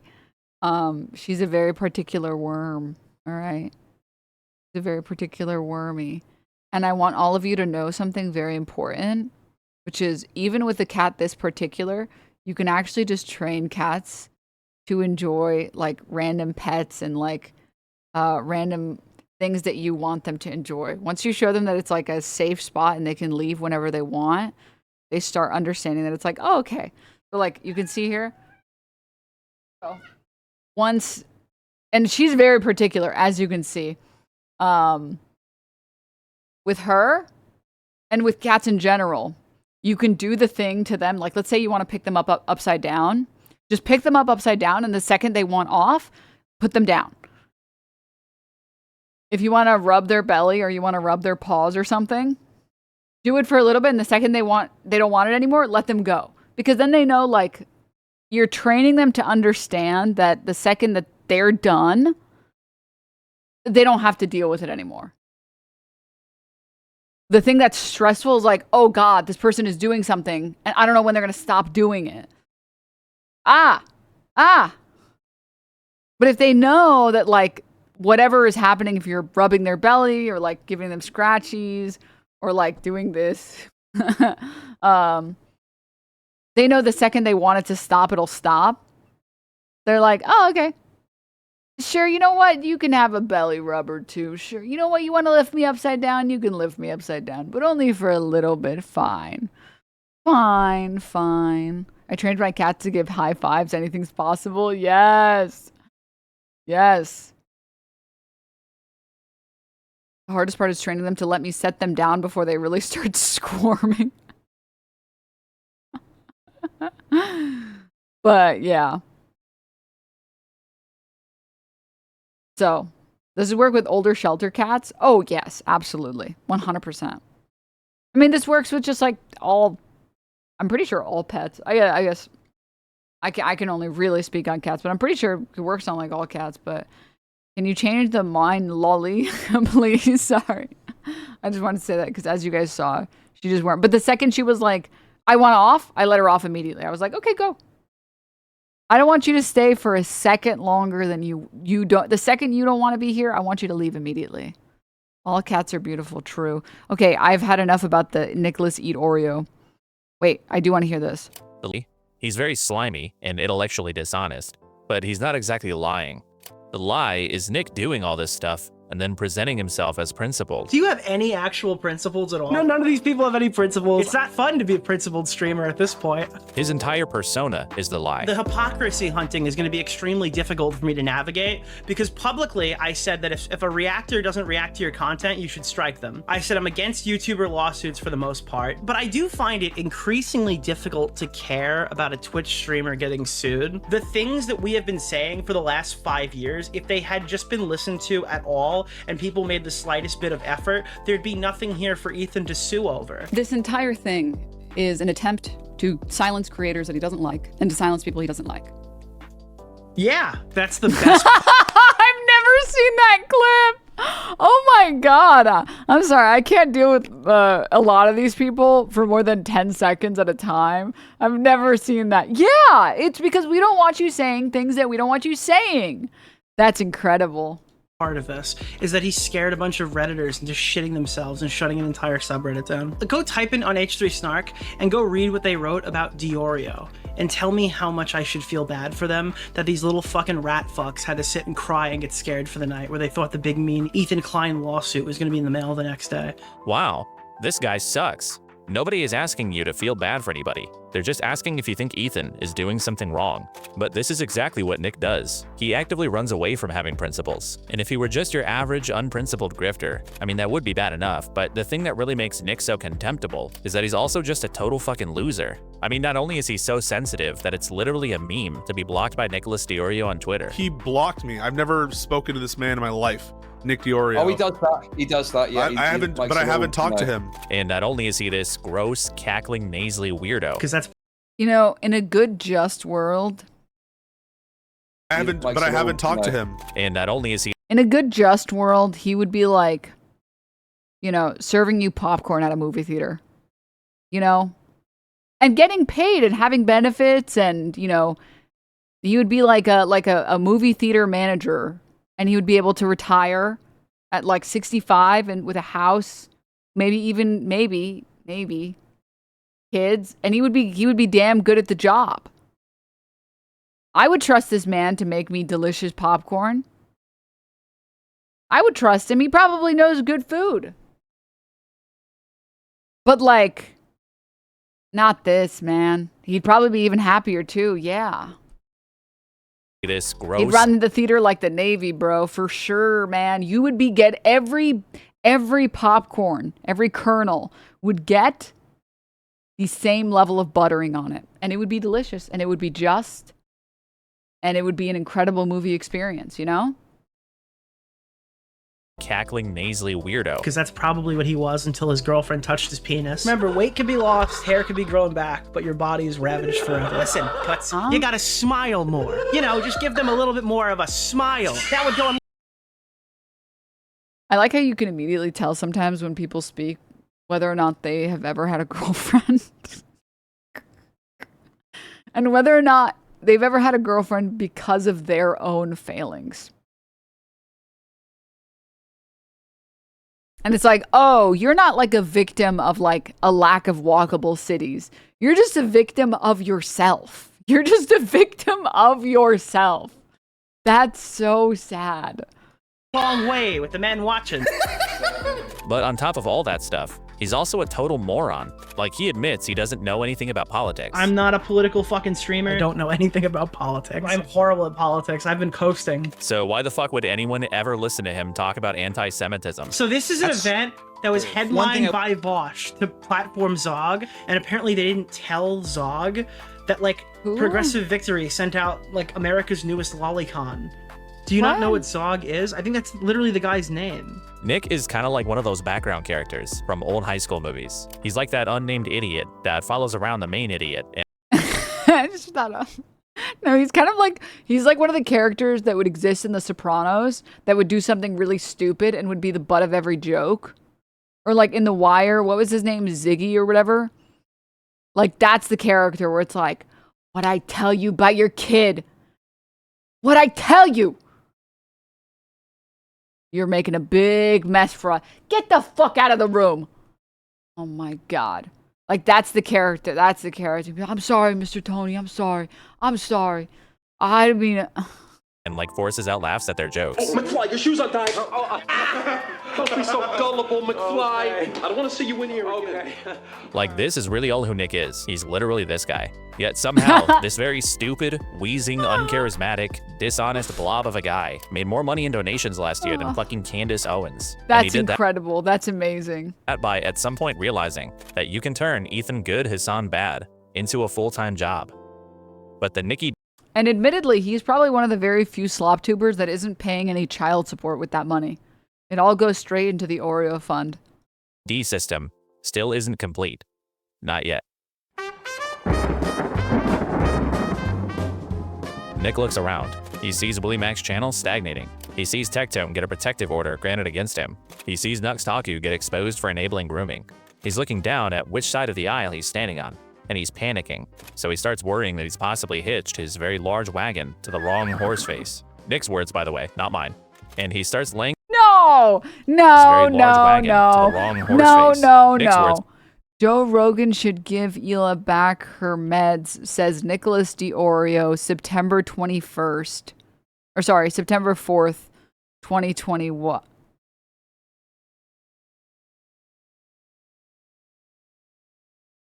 I gotta go pee.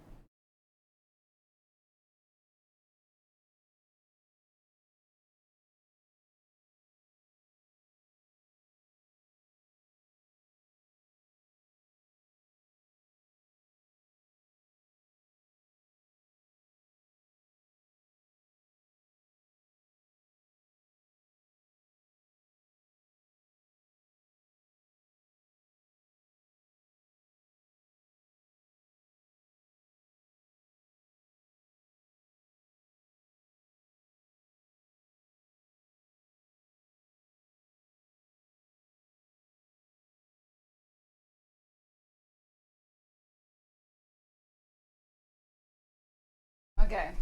Now that I've pissed, surely, I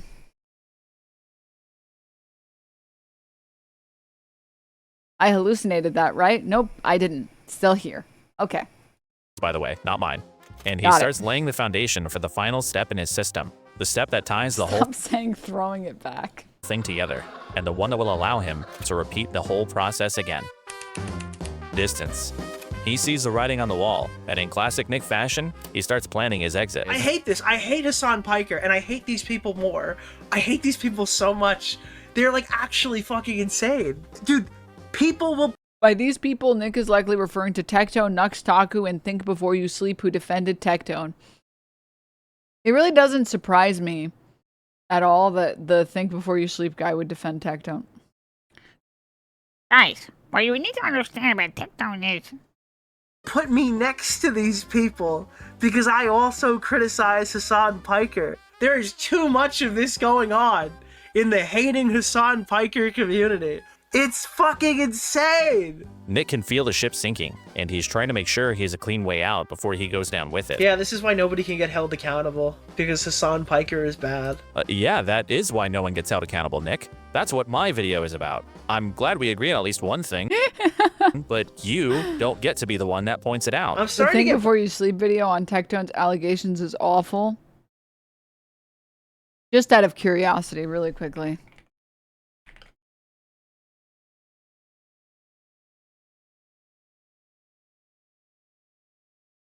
Just for a brief moment.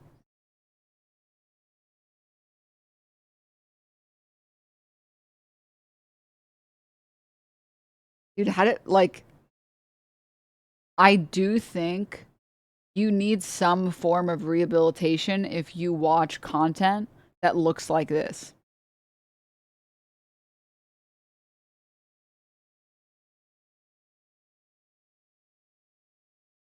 Scammer, tourist, addict, beep. This one just says terrible, traitor, gooner, haram, terrorist, straight. I like this one. Guilty. Not guilty.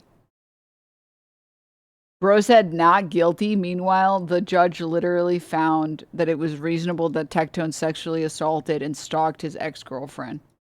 Tectone went to court today, and he lost the Sorry, I just need to show you guys one thing. case against Pink Chew. Tectone, with his 5 lawyers, lost. She had 1, and she won. That's how bad it was. For the next 10 years, Tectone can't own guns and has to pay all of her attorney fees, which is hundreds of thousands of dollars. Thanks, Miskiff. We can always trust you to report things accurately. In case you haven't heard, Twitch streamer Tectone and an ex-girlfriend of his who goes by Pink Chew have been in a legal battle after Pink Chew publicly accused Tectone of sexually assaulting her. Recently, Pink Chew filed for a protective order, which is to prevent stalking and harassment. Thank you, Miss Giff. Tectone recently filed a statement here, and you can see he definitely is gonna win. Ignore the fact that he lost, and if you see he actually won because the judge was an activist judge. Dude, shut the fuck up and go fucking get shoved in a closet, man. Or sorry. Well, that too. Sure, why not? In a locker. Blackpilled a little bit. I get why people hate EHD stuff. It is. Why is your criticism only surface level? You can only make fun of someone in a surface level way. No, the problem is that even when you engage in good faith against that guy, he's a complete sack of shit. Completely lacks morals. Noah Samson has like 3 or 4 videos where he debunks everything that he talks about, and the guy just like lies. I'm sorry, you make slop content. I'm gonna respond with slop. I give what I get. All right. You send slop my way, you get slop your way. Given so many people a voice who are just like subhuman wretches. I am awake and I can see these people. I hate them too. Oh my god, who does this guy think he's fooling? These people, as if he's not one of them. You are like them, Nick. Not because you're a rapist or a pedophile or anything like that, but because you're a liar. And you have massively profited off of doing the exact same thing that they are. This is the dumbest hill for Ethan to die on? Snark clip chimping bullshit? I'm sorry, who let in the Hasan Piker fan? He got hit on the Zionist policy, and I don't know how I feel about this. On one hand, I find it hilarious. On the other hand, I find it hilarious. It's Zionist, but Nick with Zionist, it has insulting me 3 viciously on parentheses around either side. Everyone just fucking hates Jews now, it's insane. Oh no, they blacklisted the guy who supports terrorists. That's horrible. It's almost like Twitch has finally done something Everything is anti-Semitism on their platform to moderate this abhorrent behavior. Like the levels of psychological warfare that we've reached for quote-unquote not liking Hasan Piker. Yeah, dude, we gotta take his kids away. A bunch of people use veiled anti-Semitism to attack Jews, specifically people he's friends with, and in some cases I would argue him. I don't agree with going after sponsors, but I kind of am. Her sponsor is Hasan Piker. Okay, so by going after Hasan Piker, I'm specifically targeting her income. Hasan Piker supports terrorists. I don't really understand what is the deceptive edit here. It's like maybe you shouldn't make yourself an extremely easy target while you're attacking this person's family. This is not even the first congressman that Hasan has jokingly told his audience. Oh my god, put me out of my suffering. I hate seeing this stupid fucking avatar wiggle. Kill. And now when he starts feeling public perception shifting ever so slightly away from him, he does what he's always done, and he starts trying to quietly pitter-patter away. What is this video? Okay, maybe not Stop! He's such a fucking hog. Fucking cop phrenology. Quietly. This is what he did with Bo Blacks. He did it with Destiny to an God. extent. He'll coast off of popular sentiment for as long as he can, and only when things get too hot will he then turn his back and pretend like he was principled the whole time. And when people say that you're sweeping or you're doing this, I've literally taken about 7 of my friends and former associates out back and put a bullet in the back of their head. So I really don't care. Bro thinks he's him. I've literally executed half this fucking space, so. And one day Nick will do this to Ethan too. The public pressure will get to be too much, he'll find a new audience to leech from, and he'll drop H3 and pretend he had a good reason for it. And when that happens, Ethan will realize that he was actually right about Nick several years ago. Yeah, this is what I mean. Yeah. You argue with people on the internet and you get charged up, and you gotta realize that you're probably talking to someone that looks like this. And what I mean by that is a pimply-faced kid who, you know, he's a know-nothing. Like, if I met this kid in real life, I would literally you wouldn't think twice about it. Couldn't have said it better myself. But until then, Nick is gonna do what he always does. He'll take his earnings, and then he'll try to scurry away from the consequences of what he had to do to get them. Kind of like a rodent. A very, very large rodent. Wesley, what about the RUSs? Rodents of unusual size? I don't think they exist. Nicholas DeOrio gets the Rodent of Unusual Size Award. Dude, you can't say that. That's defamation. I just really like that one video where he's streaming on his birthday alone, eating the saddest slice of cake by himself, and he's just like, it's my birthday.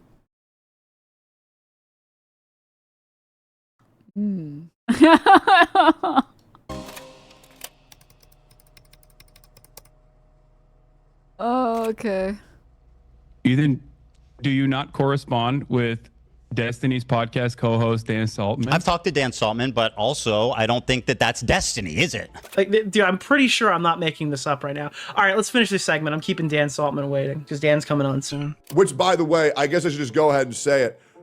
Me and Dan Saltman are going to have a YouTube exclusive stream pretty soon. I have actually been, like, getting calls and invited to, like, tons of streams of all sorts of streamers. I just did one with Tectone and Dan Saltman the other day. This post was going mega viral on their subreddit. It says Dan Saltman's minions, Ethan's bestie. I love how they so desperate to connect the dots on shit. It's so stupid. Are mass reporting Hasan to the FBI for the crime. At the gooey, sticky center of this large-scale misinformation campaign against Hasan is a weird middle-aged dude by the name of Dan Saltman. I don't really want to give equal time to this guy, but to his credit, it's hard to ignore the impact he's had on people. Name, Dan Saltman. Sorry, let me pull this. Alias, none. Age, old. Followers, nobody. Platform, who cares? Remember when he was like, you need to unban Destiny from Twitch now. You need to unban Destiny from Twitch now. And then Twitch was like, you know what? We're actually going to ban your account too. He's like, no, this is anti-Semitism. Unban me now. And then they didn't unban him. Dumbass. Let me edit Dan Clancy as a fucking Nazi in an SS uniform. Surely nothing bad will happen to me. Let me just insult the guy who is the CEO of the platform, do an incessant campaign calling the platform anti-Semitic, lose it a bunch of advertisers and sponsors, and surely I will be completely fine. Oh, brother. Oh, brother. He's had on people's attitudes towards Hasan. You see, Dan is the kind of guy who gets off on feeling more important than he actually is. He's always talking about how much money he has or how many important people he talks to. I have House of Representative members that I have meetings with. And he really likes the idea of being remembered for something bigger than just being Destiny's best friend. To that end, he's decided to spend the last couple of years pouring resources into desperately trying to bring down Hasan. He kicked things off with his campaign against Dan Clancy and Twitch regarding anti-Semitism, which he opened up by massively overstating what was actually just a very stupid oversight on Twitch's part. The claim was essentially that Twitch had been banning Israeli users from making new accounts. But aside from the fact that Dan potentially lied in the way that he presented this initial complaint, Twitch's totally understandable explanation didn't stop him and Ethan Klein from helping launch a full-scale PR attack on Twitch and its sponsors, citing things like chat messages during— Which, by the way, they were also banning people from Palestine from creating accounts. It was the entire region. They just casually ignored that. Hasan streams as evidence of Twitch harboring anti-Semitism. Another notable example they used was this panel during TwitchCon 2024, where a group of Arabic streamers ranked other creators according to their level of affinity for Arab culture or something. Now, it would be totally fair to criticize the people who hosted this panel for it being stupid and not funny, but Dan and Ethan Klein managed to convince a bunch of people that this tier list was actually racist. Hey, I've always said, consistently, make fun of me for being cringe. By all means. You can make fun of me for being cringe. You can make fun of me for not being entertaining or funny enough or whatever. That's fine. I'm always down for that. Go for it. By all means. As far as I'm concerned, you can have any reason for disliking someone. Or like, you can have the dumbest reasons for not watching a stream. Like 99% of the reason why I will never be a Burnt Peanut fan is because in my first like 5 games of playing Arc Raiders, I got killed by these fucking losers and they were like, the Bugaloo's just like you, we are the Bugaloo. And I was like, Google. I hate your streamer now. I hate your streamer. You now you have now made me a dedicated hater for life of your streamer. Get owned. Oh, Heidi. Like, I don't need a good, you literally don't need a good reason for disliking any streamer or not wanting to watch any streamer. That's fine. I also don't like Mr. Beast because his smile makes me scared. It's not human. Same reason people didn't like Mark Zuckerberg. He doesn't look human. He looks like a robot, man. He looks like a robot. If you want to be like, dude, I don't like Hasan because he says he doesn't listen to music, man. That's very valid. That's totally valid. Honestly, I'll even take, I don't want to watch Denims. She's a woman. It's like, you know what? At least you're being honest. It's valid. I am a woman. You're right. You caught me. True. It's true.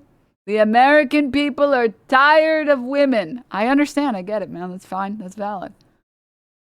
It's the like nonsense of like, actually this panel was very anti-Semitic and they were clearly rating people based on an Arab to Jew tier list. See, the definition of Sabra, no one would ever guess. They were actually trying to dog whistle a statement that literally no one has ever heard before in their life. And if you ask the average American person what does Sabra mean, they definitely wouldn't tell you that really shitty hummus that's at the grocery store. They would tell you it actually is a transliteration for a Hebrew word that means Jew from Israel. So obviously this was clearly a tier list about Arab to Jew. It's like, what the fuck?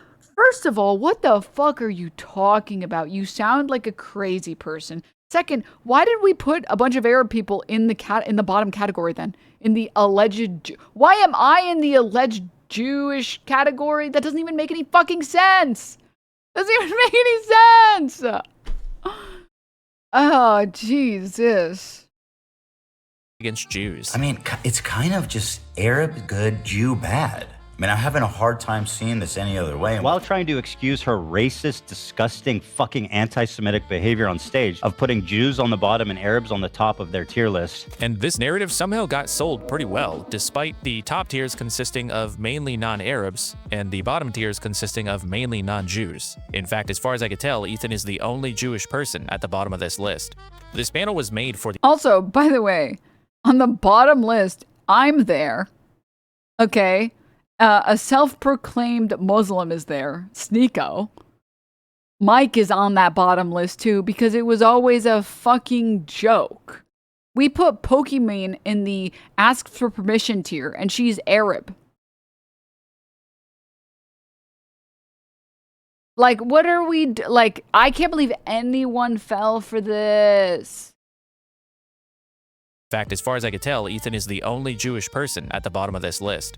This panel was made for the Arabs podcast, which is about Arab identity and culture, and features a Jewish host. Ethan and Dan tried making the argument that because Sabra is an Israeli brand, that this panel was ranking people from Arab to Jew, and was therefore racist. This is why you got 30 days? Yes. Correct. But Sabra is also just the most basic mass-market hummus you can buy anywhere. Hummus is a core Arab dish. To Arabs who take pride in their culture, love Sabra just represents cultural disconnection, not Israel or Jewishness. The panel wasn't even saying it's better to be Arab or anything. I mean, it's like the equivalent of saying like, what's a Spanish term of endearment? Someone who speaks Spanish quickly. Amigo. Who has the Amigo pass? And on the bottom is loves like Del Taco. That's it. That's the only, like, that is literally a 1-to-1. That's it.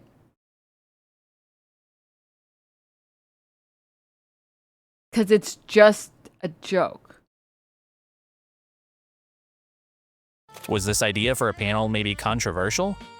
No, not really. I have a hard time getting on board with being genuinely upset about this, but the nonsensical outrage about it worked, particularly for— They have to twist themselves into absurd knots to even attempt to accuse this as being anti-Semitism. Liars. Twitch.tv allowed them to do an Arab to Jew tier list. Twitch needs to take responsibility that they had a fucking racial tier list. The tier list goes from Arab to Jew, and they use like hummus as a stand-in for Jew.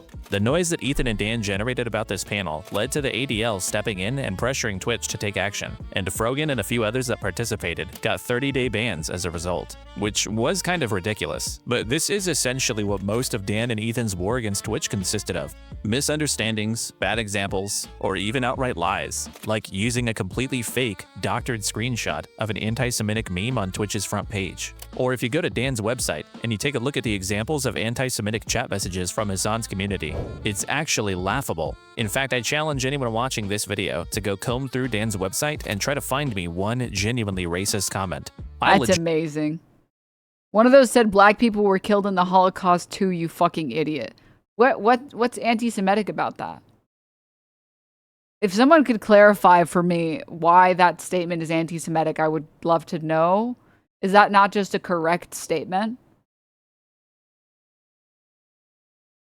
Maybe I'm not. Maybe my history buff. I'm not a history buff, and I might have mistaken a lot of what the Nazis stood for. They must have been like, yeah, the Aryan race, and also black people are okay too. They must have written that, and I must have just missed that part.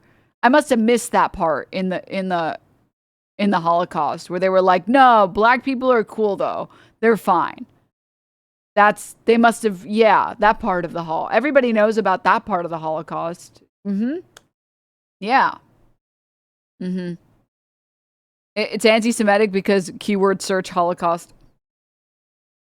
It's amazing. I'm pretty sure a bot just grabbed every mention of like Jew, Israel, IDF, Holocaust. Yeah, during the tier list all over LSF, they would compare it to a tier list where Aryan is on the top and N-word is on the bottom. It's like, what the hell are you doing, dude? Like, are you... All right. The equivalent would be like, how much of a white boy, of a quirked up white boy are you? And like on the top it'd be like certified white boy, and on the bottom it'd be like hates when my potato salad has raisins in it. Sorry. You can't be a quirked up white boy if you don't like raisins in your potato salad, man. Sorry. It's tough. Legitimately couldn't do it. I'm sure you could probably find real examples of creators or chatters being anti-Semitic on Twitch, just like many other forms of hate. But if this were a real, actual systemic issue at Twitch, why would these guys need to lie about it? But with the help of the ADL, their campaign actually worked, and Twitch experienced a notable decline in overall ad revenue, which did adversely impact some streamers who don't even have anything to do with politics. And despite how fake this whole anti-Semitism thing was, Dan even went so far as making threatening comments towards the families of Dan Clancy and other Twitch employees. They don't sleep good at night knowing that I'm downloading every Facebook comment that you've made, Dan. And I've basically downloaded every comment you made everywhere. All of your travel journeys, the stuff with your kids, literally everything. Downloading it all and use it all against them. The quote from you was something like, you have to go after the people they care about. So I have a list of all the employees in trust and safety, and half of them hide. No profiles, no nothing. I hope I don't have to go to this direction. Sometimes there are people and you can't get to them, no matter what level of insane targeting you do to them. No matter how autistic you are with the websites that you set up and everything else, they just don't care. Then you have to start going to the people that they care about. And then they start caring. Yeah, you got to be a little bit unhinged to go against a $50 billion company as one person. Sending a nicely worded email to a support ticket is not going to usually have the effect you need. Those vaguely threatening comments, the multiple websites, collating people's personal information, that stuff all led to his account being banned from Twitch for harassment, obviously, which he then tried to spin into Twitch wanting to silence him. Okay, man. But with him failing to cause Dan Clancy to lose his job, and losing multiple bets in the process, Dan Saltman dropped the act and turned his focus to what this was really all about, which was Hasan Piker. Dan is so maniacally obsessed with Hasan that he winds up becoming involved in almost every single front in the war against him. If you're a somewhat notable online figure who publicly voices criticism towards Hasan, even if you're an unintelligent slop tuber or somebody he's completely politically opposed to, you will hear from Dan Saltman wanting to be best friends. He's done shows or had plans for them with all— Yeah, I'm not gonna lie, like... Dan Stockman was really the best nickname. Whichever chat, because let's all be real, Hasan just be stealing names. He'd be stealing all the catchy things from chat. Whoever coined that original term, whoever wrote that first, you fucking cooked, man. almost all of the creators in this video, which often may fall through because Dan's dishonesty is so blatant that even notorious liars like Nicholas Diorio can't come up with ways to defend it. That is what everyone does all the time, nonstop. It will never end, ever. It's not a good No, it argument. doesn't matter. It doesn't need to be a good argument. That's what everyone does. But They you're say- just and- throwing and shit at the my wall. side- What makes you my better than side him? was What makes you obvious- better than Hasan Piker? No, I'm glad you asked, because my side is honorable and it was obviously taken out of context. Their side meant it, and they still haven't changed. Oh, so it's just sides cock. This is the issue. Completely, 100%. That's the big issue though. That's why unironically, that's why we can't do a show. Dan is actually impressively the most prolific Side cocked? What did he say?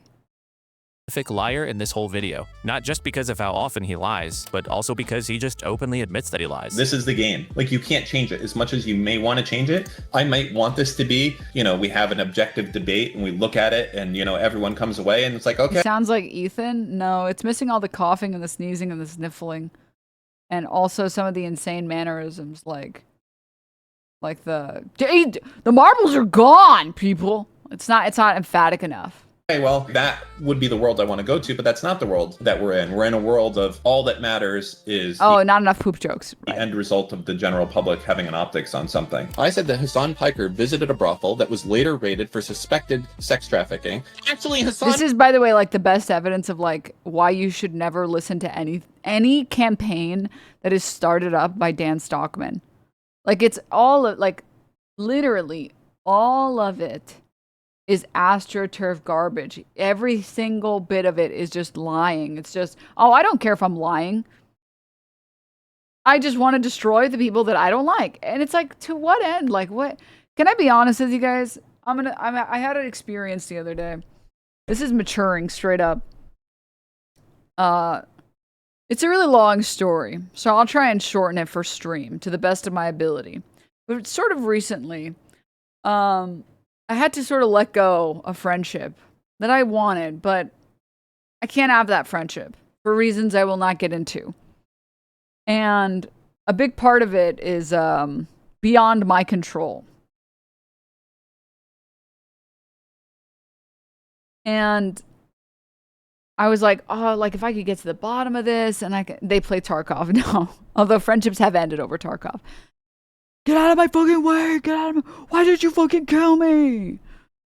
You said you were in the left room. You were in the right room, so I don't... Thought there was someone... I'm leaving the server. Beep, beep. No, but I had to let go of a certain friendship recently, because, to be quite honest with you, I don't mean to be too reductive, but these people kind of suck. This friend group. I'm lucky enough that I have lots of friends that make me happy, and I have lots of different sects and groups of friends. I have gaming friends, and I have offline friends, and I have streamer friends, and I have I have enough. I have enough in my life. My life is full. My friendships are full. But different, no, SECTS. But moving on, I was like, dude, if I could just get to the bottom of this nonsense, if I could get to the bottom of this wherever this sect ever. Thank you for the 10 gift subs. That's amazing. You were like, finally, it's my time. Yes. Okay, sorry. Anyways, yeah, I sort of started to think that if I could just clear up some of this misinfo, it would all be worth the effort, right? And then I realized, fucking stupid. I'm gonna dedicate all of this effort into this person that I want to be friends with, but doesn't care enough. Why am I doing this? I should just. I have my life is full. I don't need to go through all this effort just to be disappointed at the end, right? It's okay to let go. It's okay to let go. Because I realized at the end of this journey that I would potentially go on, there wouldn't be anything there for me. It would just be a bunch of wasted energy. And I did let go. I was like, okay. That's okay. We let go now. And we move on. This is my sign. This is your sign. Unless you're in your spiteful era, in which case this is not your sign. And I'm not talking about you. I left my friend group recently. You have no clue how much I needed to hear this. Yeah, and it's like, dude, I like I said, there are always people in your life, I feel like, that will put time and effort and soul and heart into your friendship. So why care about those who won't? You know? Why sit there and try and like correct these things and be like, no, I gotta do the no and this and no, and it's like, no, dude, it's okay. Because I realized at the end of that path, there was nothing. There was nothing. You know? And that's okay. Was it a normie friend group? The shortest version of it is, I don't know if anyone else has been in this experience, but like, if you've ever been in a friend group where people have sided with a different friend, even though you are not in the wrong at all, and you just have to realize those people like that person more, and that's okay. And it's okay to let go. And it's okay to be like, why am I going to sit here on this, like go on this uphill battle or like start this uphill battle, like try and remedy this? No, I don't.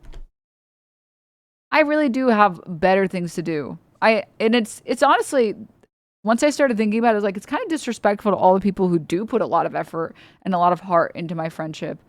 It's disrespectful to them for me to care so much about this other like group of people. Who cares? And I just like, I was like, I felt so free. I was like, wow.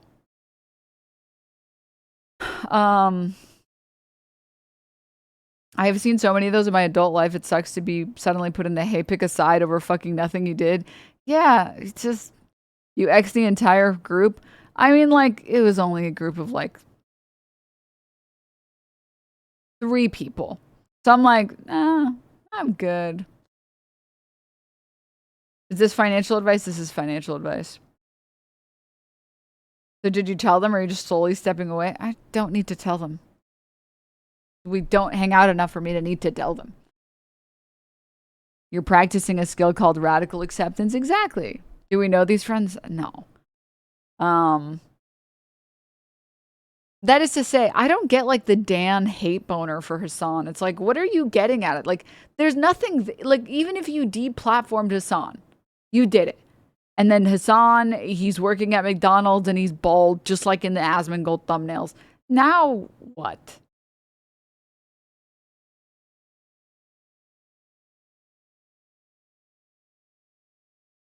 What? It didn't make your life better. It didn't do anything for you. Like, okay, congrats. Congrats, man.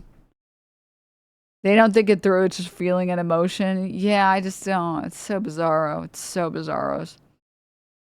I don't know why people don't talk about how Dan literally said he made up Kayagate because he was mad. People kept saying Ethan killed his dog with cheese. By the way, the cheddar thing, that is like peak Ethan Klein. Overshare a story about how you didn't know feeding your dog cheese every day would kill him and give him liver issues. And then later, blame everyone else for spreading misinfo because they shared a clip of you talking about how you didn't know feeding a dog cheese every day would be bad for their liver. You're the only person I watch besides Hasan on Twitch. Probably other people are similar. If they got rid of them, I think you would be one of the only people to carry the flame. Thanks, man. Wait, I thought it was Shredder who got murdered with cheddar. Did I say cheddar? Whatever, same thing. Wasn't there? Yeah, that matters. Yeah, that matters. And misleading. That matters.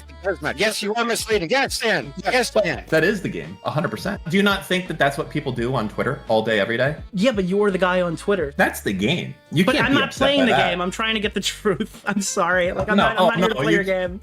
It's not my game. That is the game. I think that you might be having a very commentary. Actually, I watch Hasan because of Denims. Dude, Firepuff, a real one. Oh, yes. The Hasan to Denims pipeline?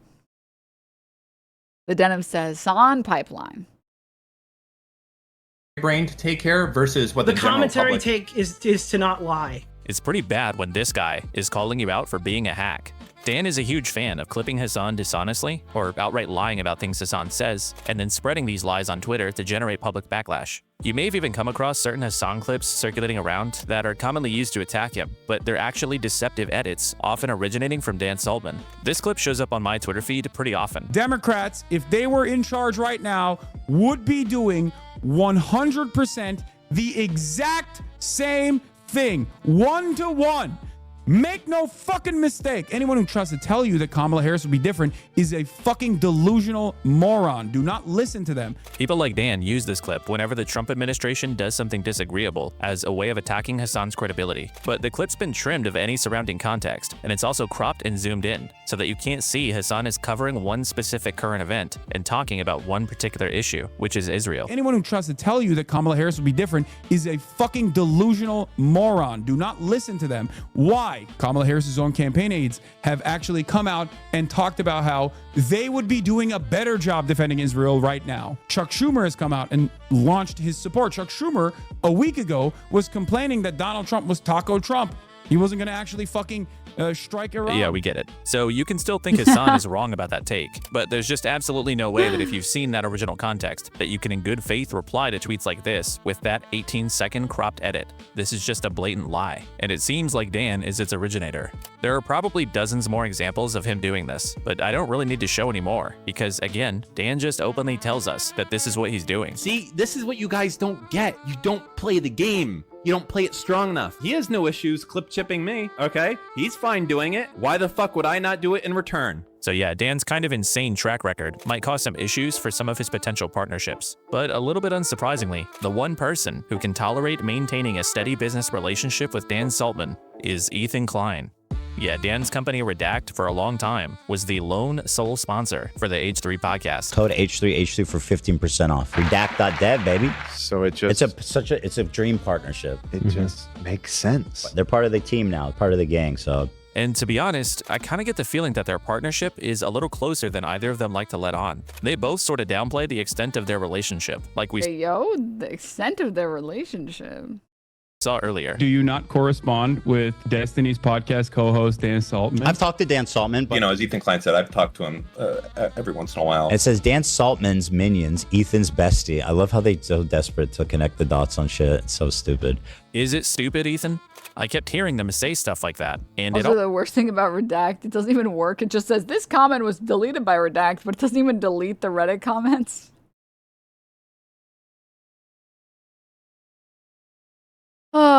always sounds so defensive to me, which made me curious. Consider this. H3H3 Productions is a 15-year-old YouTube channel, first created in 2011. And despite Ethan's lengthy history of copyright disputes and preaching about protecting IP, the content nuke is the first time he's ever registered one of his works with the US Library of Congress, which makes it seem like he had just recently learned that that was something you could do. And that left me wondering, where did he get the idea from? But basically, yeah, so I got banned by Twitch for extreme harassment, permanent. I put in a request to cancel my partnership agreement. Rip Bozo. Which is a right that is afforded to me. I can't believe I photoshopped Dan Clancy in an SS uniform, called him a pedophile, called him a Nazi, said he's running a Nazi platform and he loves terrorism, ran an entire ad campaign to destroy him and his website, and then he banned me. Now, this is some Dan on Dan violence I can get behind. Admittedly, I don't know a lot of Dan. I actually have never met a Dan ever until I started streaming on Twitch. And suddenly they're all over the place. Dans are just popular. And now I got to say, Dan on Dan violence I can get behind. I can really get behind it. In the contract that I have with Twitch. And then after that, I put in a request for them to delete all information about my account. Some of that stuff I have registered with the Library of Congress. If they don't, I will go and I will initiate a copyright lawsuit that has statutory damages applied to it. That's basically a thing. If you register specific works directly with the Library of Congress, you can get statutory damages. Okay, I'm going to say something. It's going to sound a little insane. I do think that you have to recognize the weight class you're in, and you got to play accordingly. Otherwise, I think you end up coming off cringe, right? or you have to like reestablish yourself and reinvent yourself so that you may fight in a maybe like a heavyweight tournament. Best example of reestablishing yourself, that one guy who was in like, I think he's Indian American, and he like got really jacked and his jaw just like magically got like really wide. Does anyone know what I'm talking about? Who I'm talking about? Oh my goodness, you guys are the best. Kumail Nanjiani, or is it Nanjiani? I apologize if I'm butchering that. I'm terrible with actor names, all right? But this guy really like, what happened? I genuinely, this is crazy and like needs to be researched. How did his jaw get so wide is my question. This is the thing that I think is really like, this guy. But ignoring all of this, he reinvented himself. Marvel paid him enough money. Drugs? Well, no, but you think the drugs made his jaw wide? Maybe drugs can do that. I don't know enough about drugs, so the only drugs I know are the ones that like get you high and you're like, I'm high. I don't know enough about the other ones, but yeah, his jaw is like different. But moving on, not relevant, don't care. I don't know anything about him. I think he looks fine. I don't know. I think he looked fine before. I think he looks fine now. I don't feel strongly. Yeah, this guy reinvented himself. He reinvented himself. He was like, I want to fight in a different weight class. I'm done. I'm done with this. No more silly propeller hat and lollipop. It's time to go to, what is it in the salty spittoon? And I feel this way about myself. Listen, I'm just like I'm a jester, okay? I'm an internet jester, and I'm satisfied with being an internet jester. I'm here to talk about things that I care about, but most of the time I'm here to make fun of things and have some fun. I want to go to Weenie Hut Jr., and I want to be like, I want a Jester Max. I want a Jester Max at Weenie Hut Jr. And every once in a while, you know, maybe we get out of Weenie Hut Jr., but only for a moment. I feel like Dan Saltman doesn't understand this concept. He's constantly trying to like fight in a weight class that he doesn't belong to. And it's like, Grandpa, like, are you lost? Like, you should just, it's the same thing with Ethan Klein. It's like, you're supposed to be just like a silly guy that makes fun of himself. What the fuck are you doing? Like, what are you doing? The fool is the greatest archetype. And this is why, like, the people that, like, so many of the people that insult me, they don't understand the correct way to insult me at all. And that's why the insults, like, I think if you could measure how much positivity I've experienced from internet hate versus how much negativity I've experienced from internet hate, I think it would look like this. If I was to make a little fun little pie chart. So, like, if you compiled every single hate comment I have ever received in my life on the internet. This is every single hate comment.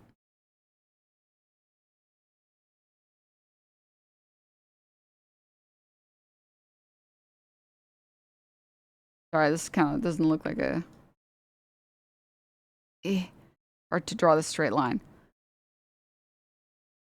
This would be the time spent being sad.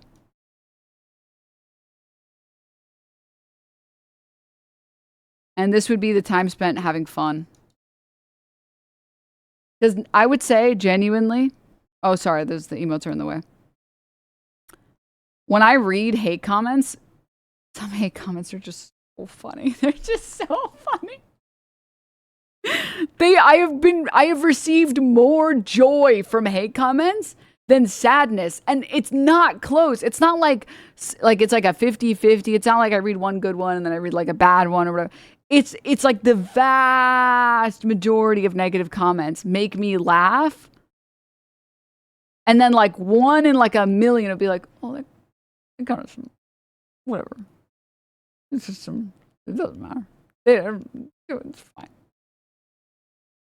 And the vast majority of them are like, I read it, it's like, this is the only thing you're good for, your body. And it's like, Are you serious? Really? Do you mean that? Or are you just saying that? Are you just saying that? Just to make me blush. Like, come on. Really? My body looks... Oh, thanks. Oh, okay. I mean, I'm, don't say that to me. Or sometimes it'll be like the most like deranged musings. It'll be like, you don't even know what you're talking about. This is the problem. Every terrorist lover, anti-Semitic, OnlyFan whore, you're going to prison. It's like, dude, you're fucking gone. And then you check their profile picture, and I'm not, or sorry, you go to their Twitter profile, and I'm not joking. The number of times I've seen this where it's like, it'll be like a tweet, like 4 tweets down. It'll be like, we all need to learn how to disagree with each other and be okay with that. And it's like, this has got to be some big game on me. This has got to be a satire. Is The Onion running this account? You got me. You can take out the cameras now. You can take them out. Come on.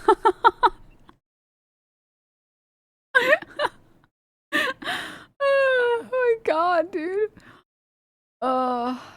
Anyways, all of that's to say, I had a point that I was making with all of that. I don't remember, but it probably wasn't that important. I did want to say I do feel for the people who send hate comments because, man, the vast majority of hate comments are so fucking funny. They're so fun. They're so funny, dude. I almost feel bad laughing, knowing that this poor person is sitting here trying to type something to make me mad, and they're like, why is she getting away with it? Why? I still laugh at the time that you roasted someone so hard they changed their profile picture. Yeah.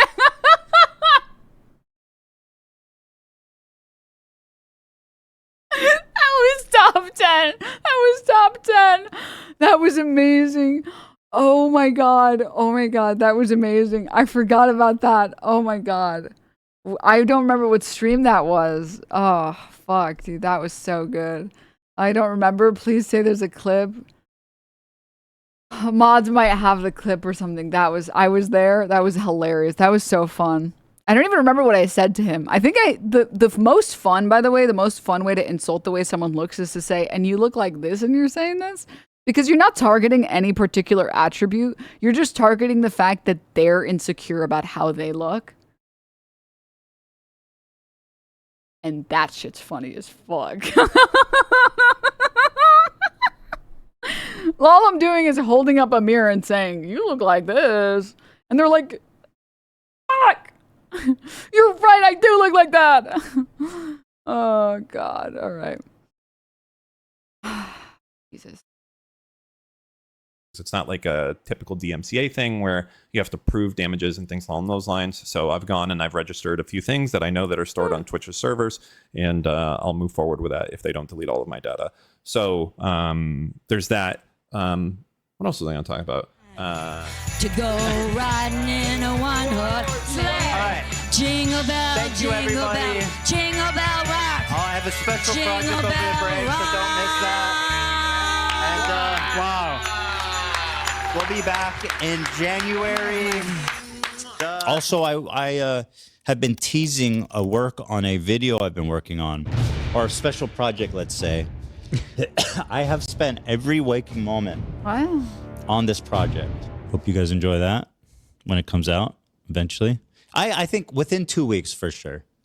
Within 2 weeks. Well, I'm happy to tell you guys now. I, Ethan Klein, have registered Hasan Piker Content Nuke with... I see. Dude, it's like pathetic. The saddest part about all of it is Ethan pretending like I just act completely on my own, and I'm definitely not impacted by the things that Hila says, and I'm definitely not impacted by my friendship with Dan Clancy, and I don't even know who Des Tiny is. I don't even know who that is. And then post an entire Instagram story being like, dude, I used to look up to you. Like, I've been watching you for a decade. I've been watching you for as long as I can remember.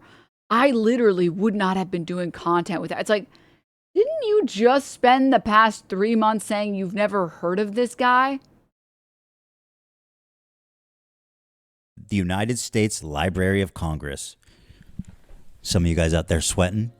And then Dan posts this Discord message right after Ethan's video announcing the lawsuits was posted. Sorry, I said Dan Clancy. I meant Saltman. I apologize. And look, none of this is proof of anything. But why does this matter? Well, because if what I'm suggesting is true, and Dan and Ethan have been in somewhat close communication since November of 2024, it would actually create quite a few problems for Ethan. Number 1.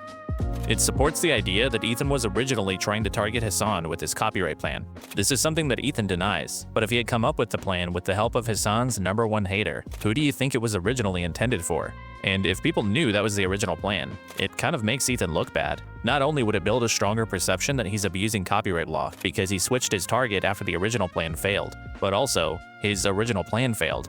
Ethan had been begging Hasan to watch his video, but a month had passed and he was still unable to get him to do so. So then look at what Ethan registered last February. I'll never forgive Hasan Piker for this. To me, it just seems obvious that Hasan was the intended target of the copyright plan. And obviously Ethan wouldn't want everyone to know that that's what he— The funniest part about this, by the way, is that, like, Chatter, you're totally right. Makes him look bad, buddy. That ship has sailed a long time ago. Do you guys... Okay. Man, if Ethan Klein wasn't such, like, a horrible person, such a piece of shit, like, especially the shit that he did to Casey Tron, I lost my ability. I'll remember for a brief moment, oh yeah, I can experience empathy. And then I remember that who he is, and I'm like, oh, actually you're like a horrible person, and I should ignore that feeling of wanting to feel bad for you, because you don't feel bad for anyone around you ever. Except for your close friends and family, and that's it. What was I gonna say about that? Hold up, wait. No, there was a point. Fuck. He was trying to do, target of the copyright plan. And obviously Ethan wouldn't want everyone to know that that's what he was Oh, that he's such a loser, right. Do you guys remember the part where, you remember this, the Ethan Klein arc where he was like, there are so many negative comments about me on TikTok. We're gonna rewrite this narrative. I'm sitting up for this one. I'm shitting up for this one. All right, I'm shitting the studio up for this one. We're gonna start making some TikToks and tell people that I am a good person. We need to do this now. And he recorded like 3, and all of the comments were making fun of him, so he just stopped.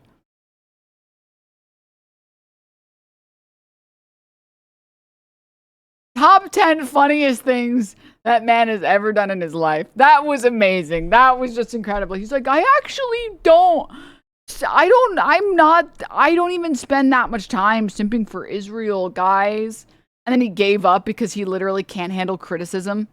He was like, well, Grok, how do I turn comments on TikTok off? Grok, remove anti-Semitic comments. Grok, help. Fuck. trying to do because, you know, he lost. Number 2. Ethan vehemently denies that he worked alongside the ADL to get Frogan banned and claims it was anti-Semitic for Hasan to suggest that he did. I have never spoken to the ADL. That's a defamatory Meanwhile, when like all of us got banned, he's like, I'll take credit for that shit. Fuck yeah, that was all me. claim that has zero proof. And frankly, it sounds a little Jewish conspiratorial. But guess who it sounds like did speak with the ADL? Wait, what do you think caused the ADL and stuff to apply? Like, why do you think what's happening now is happening now? I think, well, I can't say all of it. I think. Hold on, what does that mean? Can't say all of what? And why can't you say it? Like, I'm fine to be this cabal Discord Jew that meets up on Fridays with all the Jews across the world in the secret meetings. Like, I'll play that part. I have reached out to all of these organizations and give them information. Seems possible to me that Ethan was a little bit closer to the ADL's involvement with Twitch than he would like to let on. So if you're mad Frogan got banned, fucking I am laughing in your face. And I did that shit. I'll take credit for it. I fucking did that shit. So you can kind of start to see how a close relationship between these two causes some optics issues for Ethan. And there are other possible explanations, like wanting to avoid anti-Semitic tropes. Sounds like a little Jewish conspiratorial. Or not wanting to be associated with Destiny. I've talked to Dan Saltman, but also I don't think that that's Destiny, is it? But I think reason number 3, why Ethan would downplay his relationship with Dan Saltman, might just be that Dan is kind of a massive piece of shit. We've already covered his blatant dishonesty and his threats against Twitch employees and their families, but Dan is also a notorious and open doxer, something that Ethan should be principally opposed to. Here's the mods doxing our office. Yes, this is actually a real screenshot. This is fucking insane. Does Ethan just not know that his business partner does this too? He's pretty public about it. There's one of Hasan's moderators, the guy named Comrade Lamb. He's been calling me a pedophile, and I did a subpoena and got his information, his full information. It was quick, surprisingly. Wait, really? You can just do that? Yep. Stop! No. That's lit. No, What? you don't do that shit on my stream. Here's him then tweeting a photo of that person as a minor, obviously censored here. And here's him trying to intimidate the spouse of somebody who was saying weird stuff about him online. So, that's crazy to do. And while there are more examples of Dan's behavior we could go over, I don't really want to draw attention to most of it. And we don't really need to anyway. Dan openly tells us who he is. And who he is the exact type of person that Ethan claims his enemies are. It's just pathetic the way you lie about your perceived enemies. You don't care about the truth at all. For you, it's just about destroying your enemies. If you don't play the game, you're like so fucked, right? Do I personally care about Kaya? I could give a fuck about Kaya just like I could give a fuck about Lonerbox's dog or anyone else's dog. I ain't met the motherfucker. That said, yeah, it's fair to push this because it hurts Hasan, and Hasan is a bad person, and the goals are accomplished as a result of that. You people are scum. You have dedicated your lives to harassing. He's a bad person. Okay. Me, my loved ones, my crew. You are disgusting, vile, fucking pieces of shit. Sometimes there are people and you can't get to them. Then you have to start going to the people that they care about. This costs me nothing. I can keep going. And you have the audacity to claim other people are bad people, bro? What the fuck? I can't be stopped. I can't be reasoned with. You do what I say or I'll keep going. And I'm fine to keep going. I do kind of enjoy it a little bit. Relentless slander, straight up lies, defamation. All that matters Defecation. is the general public having an optics on something. No, I'm saying that's how the game is. That is the game. You don't play the game. You don't play it strong enough. Here's the mods doxing our office. This is fucking insane. This so-called doxing that happens, at least it's not like Hasan waving a gun around. Jesus Christ. Wait, did you dox someone in the past or what? I'm just saying it's not like Hasan's doxing. Ethan has spent 2 years going after liars, doxers, and harassers, which makes it a little awkward that one of them is apparently his vacation buddy. The BB gun? That he had on stream and showed to stream? Doxing is actually when you have a gun in your home. Doxing is when you have an airsoft gun and you're like, look, Dad, I have my gun. You guys know the meme of like, it's usually about like cyclists, and it's like, it's one guy that looks really mad. It's like kind of like stick figures, and he's like, it's like bicyclists on the left. It's like, I just want to ride my bike. And then the guy on the right says, it's like a car cell, and they're like, I literally hate you and I want you to fucking die. Do you guys know what I'm talking about? This meme, or has no one seen this meme and I just sound like a crazy person? Cyclist meme. Lollipop. I hate you. Did that come up with, that didn't pull anything up?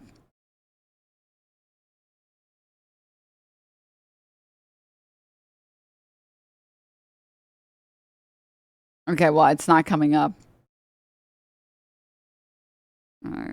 Guy screaming at... I can't find it. Maybe comic? You are mixing two memes? No, I'm not mixing two memes. It's this one. There's an edit of this one that's like, it crosses out the, I like playing with toys, and it's like, I like to ride my bike. And then there's one guy that's really mad. He's like, I fucking hate you and hope you die. This meme. I don't know, maybe there's another one of... No, this is the meme. This is the meme I'm thinking of. Why did I bring this up? This is the equivalent. This is Hasan being like, I have an airsoft gun. Look, chat. And then this is Dan Stockman. I fucking hate you. Like, This is literally worse than doxing. Having an airsoft gun is literally worse than doxing. He's in a pod, these two, I'll tell you. I don't want to spend any more time on Dan because I think he gets off on this shit. So Dan Saltman doesn't get an award. So to me, it's quite obvious that these people have zero standards. None of this was ever about harassment or defamation or doxing because the clients don't actually think those things are bad. They just don't like that it's happening to them. Ethan doesn't care.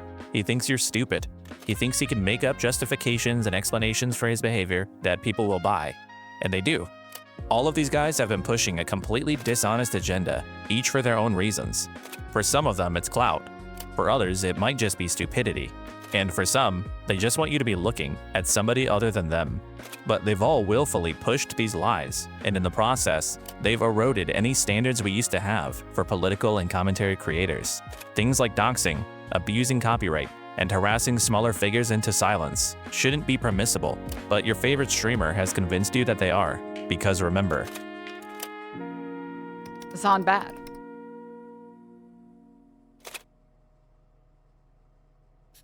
Ethan looked so weird and off-putting during the content nuke. A suit just isn't the best look on him. Well, yeah, he just started like wearing. He wore like a suit once, and then I think I accidentally baited him, or maybe unintentionally, or maybe intentionally baited him into wearing more suits. Because he was looking at my GoFundMe, and I was like, he was covering it on stream, and then I wrote in the GoFundMe while he was covering it, I was like, nice suit, King. Looks good. And then he didn't stop, and then he wore a suit every single day for like the next, at least month of podcast episodes. And when someone asked him, he's like, I just like how this does, I just like how it looks.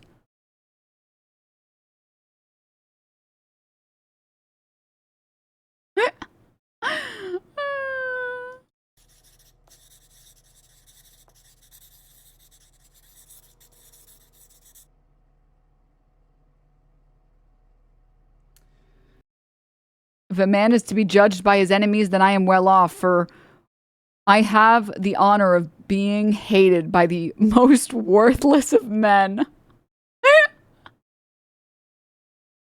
Dude, it's so true. I'm just saying, guys, look at the people who don't like me, man. You got fucking Rape Tone, you got the mold man that's his teeth are falling out of his fucking mouth. You got Poopy Klein. Who else is there? I don't keep track of all of them, and a bunch of slop tubers. That's it. Those are. Oh, I think I don't know if Nux Taku's talked about me at all ever. I can't listen to his voice for more than 5 seconds at a time, man.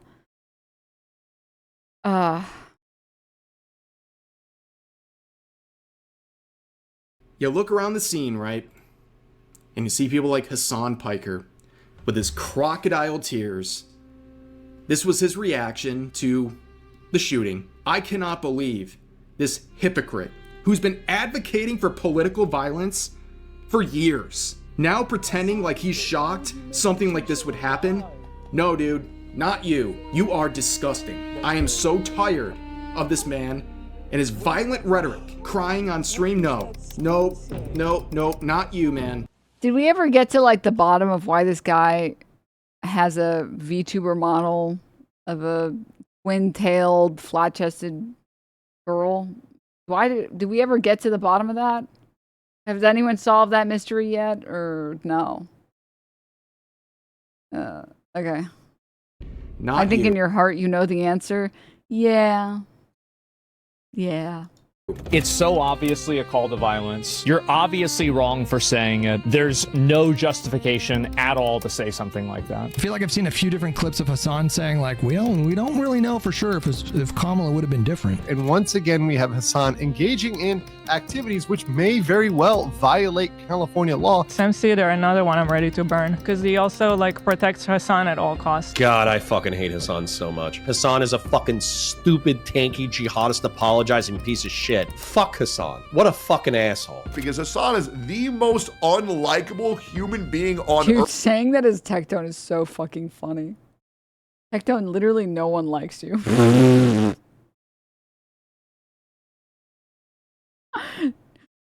Fucking Tectone with the most awful voice you've ever heard in your life. No one likes Hasan Piker. No one likes him. No one. like hurt my voice to do. How the fuck does he do that? Jesus. Unless you want to have sex with him. Like when we go to his channel, I gotta stop talking about Hasan so much, to be honest with you. It just bothers me that like his camera is just so small and it bothers me. Okay, so you think Hasan is not fun to talk to about anime? I think normalizing Hasan is dangerous. Because there's genuinely so much to attack Hasan for. Every day there's like a new thing to bash Hasan over the head with. Because he's just so fucking stupid and malicious. I genuinely do believe that Hasan is one of the worst people on the internet. Hasan Piker is the most dangerous person that if you're over the age of about 35, you've probably never heard of. So Hasan is one of the most terrible human beings on earth. At least your villain, Ethan Klein, showed real emotion. And when he discovered the news on his podcast, he was sobbing. And I believe I must have not seen the patch notes of like all of the things. Hasan is, I guess, personally responsible for like lighting a school bus filled with kittens on fire and then sending it into like a retirement home or something. Like, what are we doing? his tears. I don't believe Hasan Piker's crocodile tears. The people that simp for Hasan who are like, he's hot. The pit photo is crazy to do this while you're talking. Whatever. It's so pathetic. Even if you think it's hot, it's so embarrassing. It's so cringe, guys. Please, I'm gonna fucking die. I haven't seen you in pretty much never. Yeah. You want to be in my vlog? Sure. Oh my god, I'm gonna no! I've never seen this before! Dude, I'm telling you, this guy, like, Kilotonics, go. And this guy, if there's anyone that deserves more than 1,000, 2,000 subscribers, it's fucking Kilo, man. Go subscribe, dude. Subscribe and like and comment. Dude. Not fucking cool. Some of these clips, I don't even know where he's found some of these clips. I haven't even seen some of these clips. And I'm getting sued by this guy, or by Ethan at least, and I've never seen some of these clips. Stop. Do you want to be in my vlog?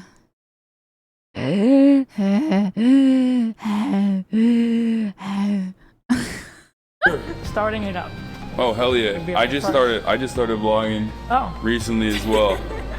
I feel you. It's hard. It's awkward. Yeah. I came here to say thank you. Wait, why? No, thank you for supporting 35 so much. Thank you for the big baggy pants. I love them so much. Oh my god. Well, have a good show. Thank you. Bye everybody.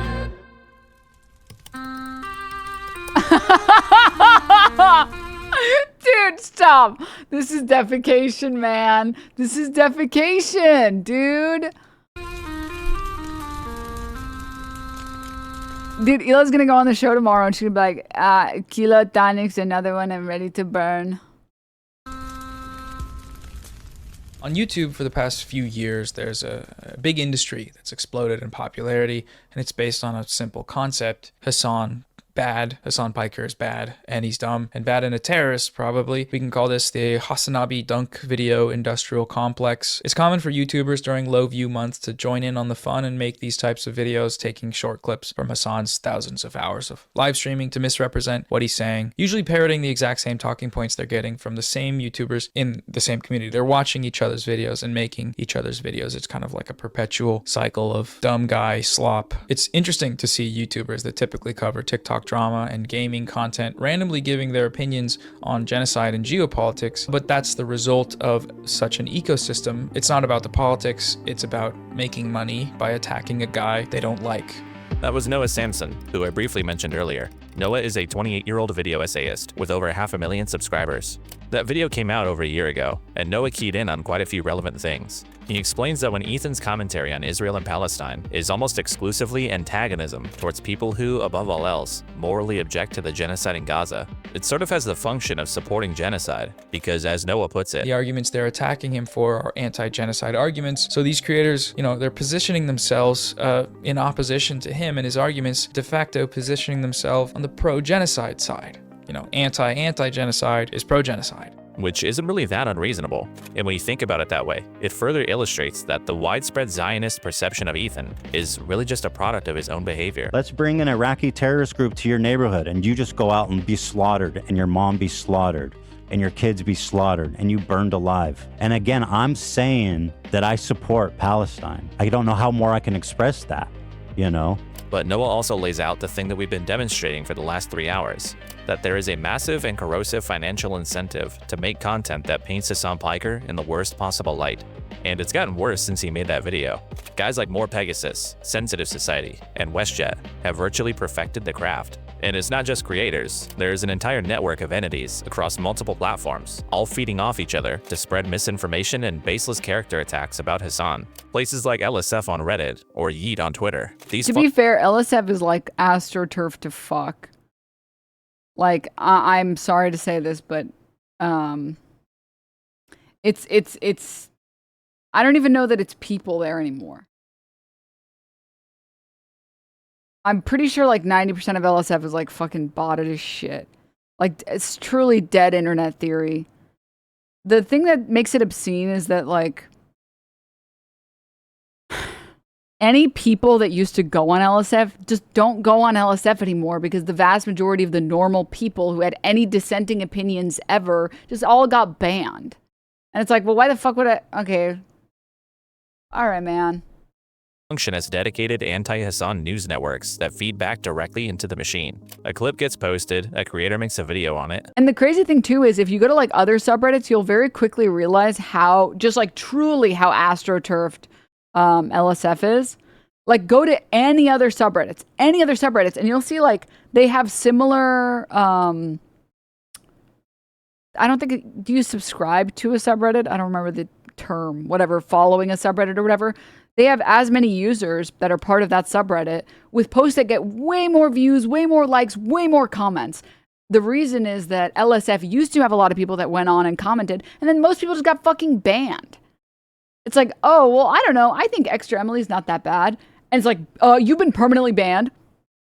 I've literally seen before comment sections in LSF be like, it'll be like, Hasan Diddler Piker, oh, being annoying again. And then like the next comment is like deleted, and you go and see what the deleted comment is with one of like those Reddit websites that lets you see that.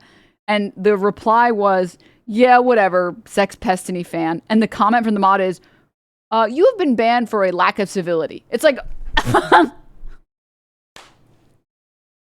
do you see nothing wrong with this image? Do you see absolutely nothing is wrong with this image? Nothing? Nothing is wrong with this image?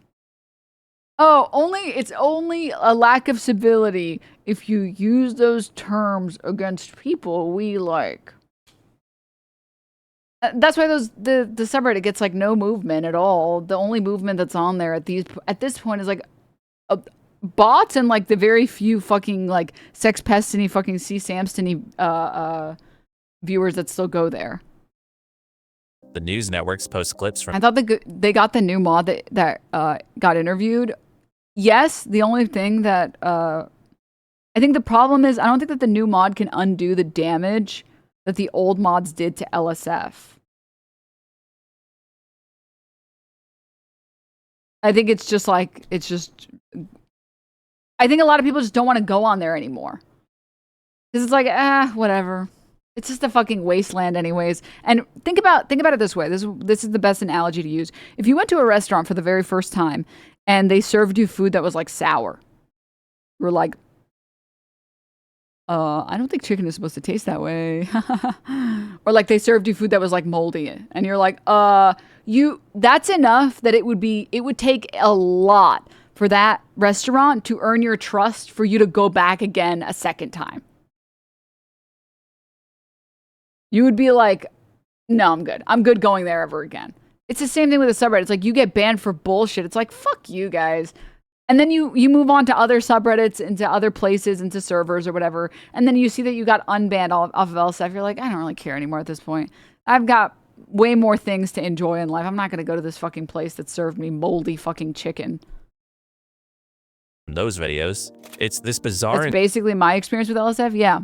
And again, like you go and look at other subreddits, and for the same number of like members in the subreddit, the posts have way more interactions, and the posts are way more normal in terms of like the comments that they get and the dissenting opinions that they get. Whereas LSF, they'll just start writing, like, the comments will have, like, fan fiction. Like, straight up, it'll be, like complete lies. It's, like, upvote 100. And then one person corrects one of the lies, downvoted 100. It's like, okay. Incestuous cycle of people just jerking each other off about how terrible Hasan Piker is. It's funny, for how much Ethan Klein cries about an organized harassment campaign, you would be shocked at how organized Hasan Bad is. Fucking A, let's go. Ethan Klein, Destiny, Dan Saltman, who else is there out there that is pushing the fuck Hasan narrative? There has to be more of us. Well, it's happening organically because people realize that Hasan is a crazy person. Yeah.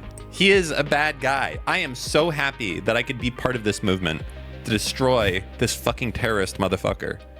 So this goes beyond a genre. My biggest pride in life, being part of the Destroy Hasan Piker movement.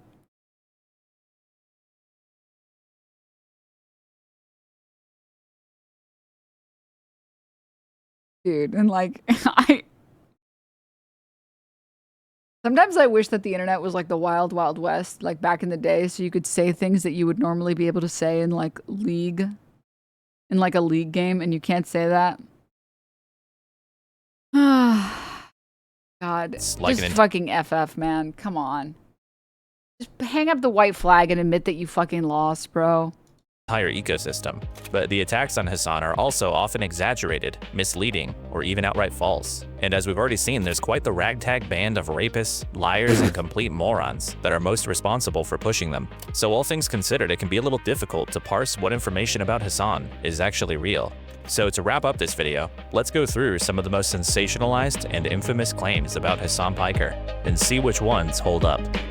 Let's start with one of the most widespread and craziest headlines about Hasan that still gets repeated to this day. Hasan visited a brothel in Germany that was raided for trafficking minors. Now this story comes in a few different forms depending on who's telling it. You've got Dan, who very strategically says that Hasan visited a brothel that was later raided for human trafficking. Nuxtaku more aggressively states that the brothel was raided for the trafficking of at least one minor. And on the most extreme end of the spectrum, Destiny outright claims that Hasan literally raped a 15-year-old. So here's what actually happened. A long time ago, Hasan visited the legal Artemis brothel in Berlin, which is a pretty famous and reputable establishment. In 2016, this brothel was raided on suspicion of human trafficking, but the entire process, which involved 530 investigators, yielded no results. In fact, the authorities recommended no changes to the brothel's employment process or working conditions, and in present day, they're actually 100% compliant with Germany's Prostitution Protection Act. When the public prosecutor's office tried to salvage some remaining charges out of this case, the court rejected all of them. And it's noted here that it's rare for an indictment in Berlin to be considered so weak that it doesn't even open a trial. As a result of all of this, the local government publicly apologized to the Artemis brothel and compensated them almost $300,000. Didn't an op of Hasan's put out a reward that if any of them came forward with a Me Too movement, and of course no one did? Jesus Christ. $1,000 for damages caused. Now Aiden Ross did that? Shut up. No, he didn't. Stop. Do you believe in Pangea or the Big Bang Theory? One truthful element to this story. The raid was prompted by a witness whose abusive older boyfriend had been forcing her to work at the brothel. And then Meteor happened. All right, fine. I can't mention it and then not play it. Hey, yo. Wait, hold up. Wait a minute. Daily Denims channel getting some motion? Getting some schmotion? 20K views? Hey, yo.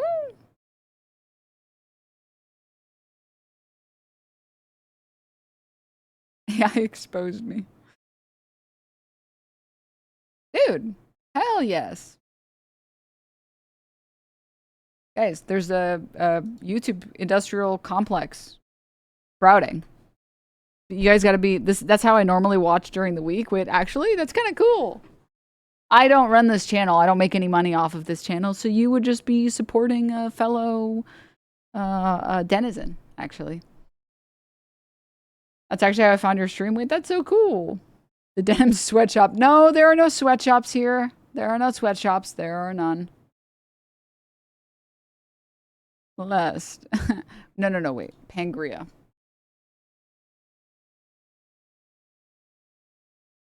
Look at this.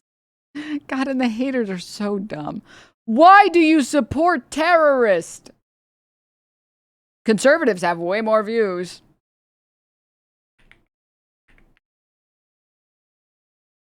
Let me just there's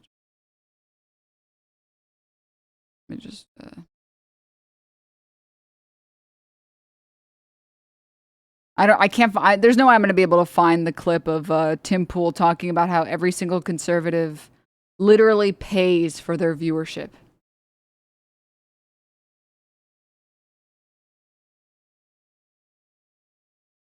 That's literally the conservative ecosystem. They pay for ads and for their videos to get shown as ads so it gets viewed as a full view on Facebook and on YouTube and on Instagram.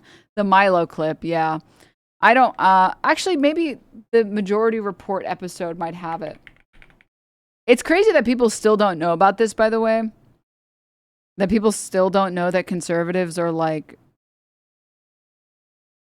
I think it would actually still in this context be called AstroTurf.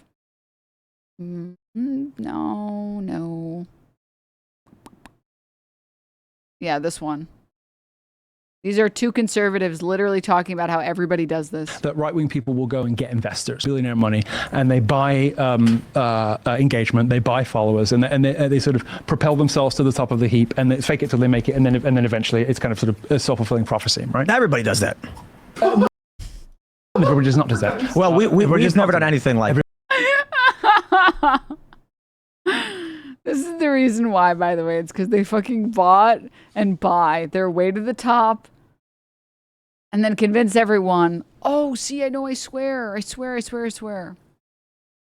super popular. Our views are super popular. And they're not. But okay.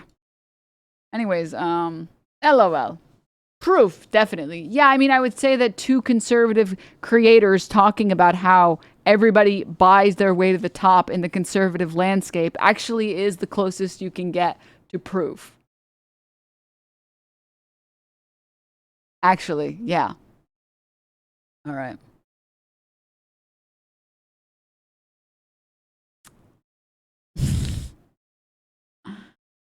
What were we doing? Wait, no. Pangria. Let's move on. And she was reportedly underage. Her pimp was sentenced to 7 years for this. But this was just one criminal using it. Wait, what the hell are these roach logs? Where? Totally right. People ever hear of Black Panthers? Everyone here in this chat has never lived in the hood. Better than Ilmar. I will tell this chat, have you seen people who are actually combat soldiers? What color are they? Combat soldiers in the military are white.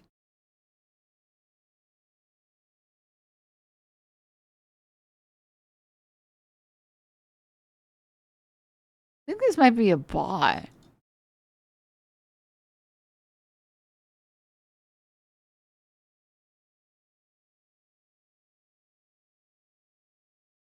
Either that or someone with severe CTE.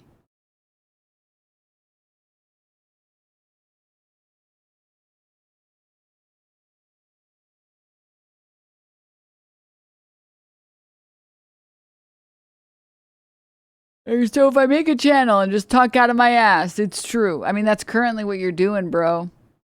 You have a channel, you're talking out of your ass, and you think it's true. You're already doing it, buddy. That's enough attention for you.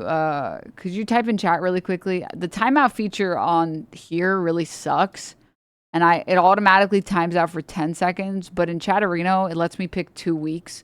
So if you could type so I don't have to scroll up in chat and I could just click your name, it makes it a lot easier. Otherwise, I have to sit there and type timeout for 2 weeks. And I don't really feel like doing that. Could you just send a message like art or something? I don't know. It doesn't matter, like literally anything. Oh, you guys can tag him. Tagging him works too. Thanks, guys. Okay. Come back in 2 weeks. Maybe you'll be less annoying. All right. An otherwise legal venue to exploit somebody. This wasn't the brothel itself trafficking kids. And the only reason you would ever care about someone supporting a business where something like this happened is if the business itself did something that led to it happening. And following an extremely thorough investigation, a court rejection, and a formal apology from the city, that pretty clearly seems to not be the case here. So if you're telling me your standard is that all 100,000 people who visit the brothel each year are child rapists because of this one isolated incident, I just think you're lying.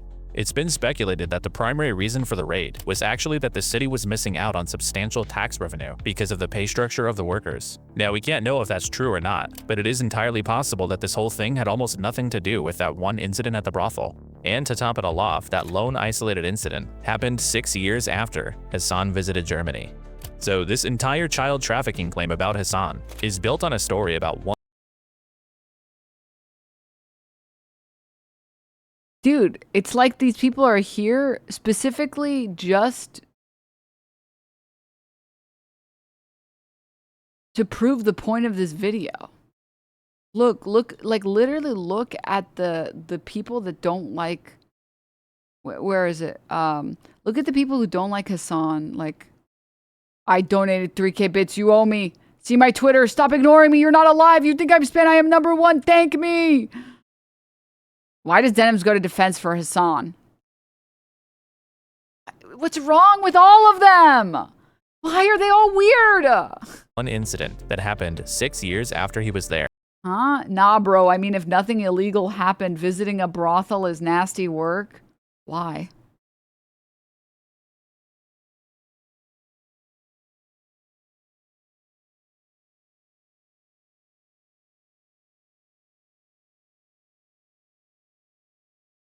Huh? Because it's just like morally wrong. Okay, why is it morally wrong?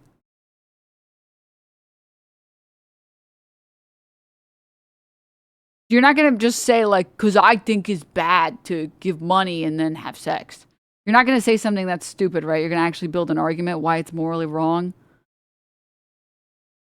Spiritually, it's physically violent. Is it spiritually or is it physically?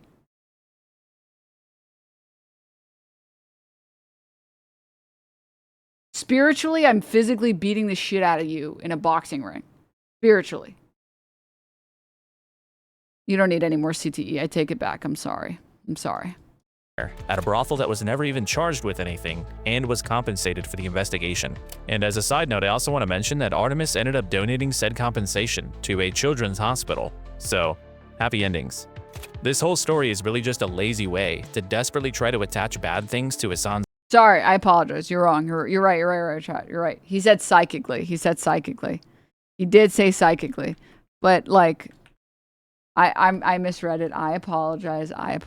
You're right, chat. He said psychically. I apologize. I misread it. Unfortunately, I don't think it makes it any less intelligent. Or sorry, any more intelligent. Spiritually, it's psychically violent. It demeans a person's divine spark.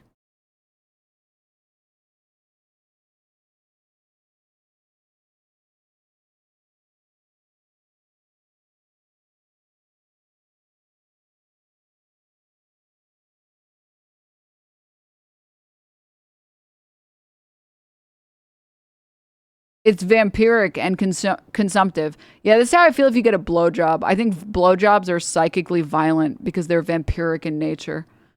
You don't get blowjobs, right, bro? Because that would be fucking disgusting and morally wrong, right? I mean, someone is literally sucking the spirit out of you. You don't do that, right? You don't enjoy it. God forbid you experience pleasure during it, right?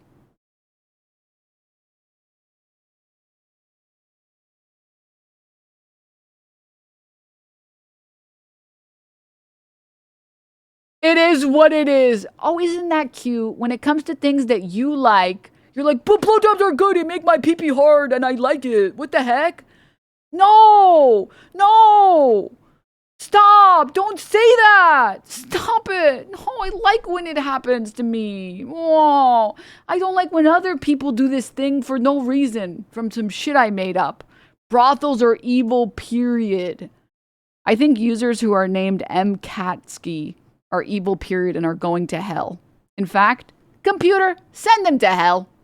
Computer, send him to no blowjob hell where he'll never receive another blowjob for the rest of his life. Computer, do it to him. You've been reprogrammed. Name. I said that Hasan Piker visited a brothel that was later raided for suspected sex trafficking. Actually, Hasan wasn't there. Yeah, that matters. Yeah, that matters. I am misleading. That matters. So while the underlying facts about this claim are somewhat true, the implications about Hasan that people... I apologize, by the way. Sorry, I forgot to say one last thing, which is something a chatter said. Just to make the point more clear. If you think sex work is inherently violent, that says more about your relationship with sex than anything else. Ding, ding, ding, ding, ding, ding, ding, ding, ding.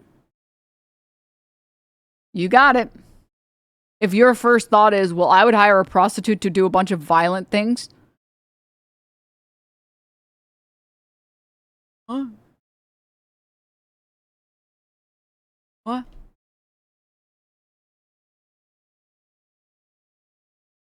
Why are you saying, oh, wow? What? You know you're talking with your mouth and we can hear it. Will make from them are deliberately misleading. Next claim, Hasan threatened to kill a US senator. You may remember from earlier that one of Nuxtaku's tweets actually alleges that Hasan has threatened to kill 2 US senators. So no, this isn't about Rick Scott, this is about Tom Cotton, senator from Arkansas, who in 2024 posted a tweet encouraging people stuck behind pro-Palestinian protesters to take matters into your own hands. He then went on Fox News and suggested that in Arkansas, protesters would be thrown off of bridges. If something like this happened in Arkansas on a bridge there, let's just say I think there'd be a lot of very wet criminals that have been tossed overboard, not by law enforcement, but by the people whose road they're blocking. Hasan, in response, quote tweeted Cotton with a diagram of the homemade shotgun used in the assassination of former Japanese Prime Minister Shinzo Abe. So is this a threat?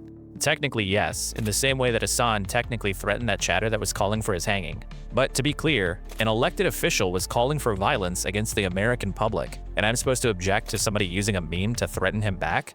Look, maybe this is just me, but if our elected leaders start threatening us with violence, frankly, I'd kind of hope that someone would threaten them back. So you can say Hasan's response here was irresponsible. Excuse me, it's only okay when the sitting Congress people say that they want us to fucking die so that they can get one more blood diamond. When we say it back, that's literally the most violent thing a human being has ever done, ever. It's called arts and crafts. Shut up. Or stupid if you want, but to say Hasan threatened to kill a US senator while ignoring that it was a response to a call to violence is at best seriously misleading. Next, Hasan said that Hila Klein was a valid military target.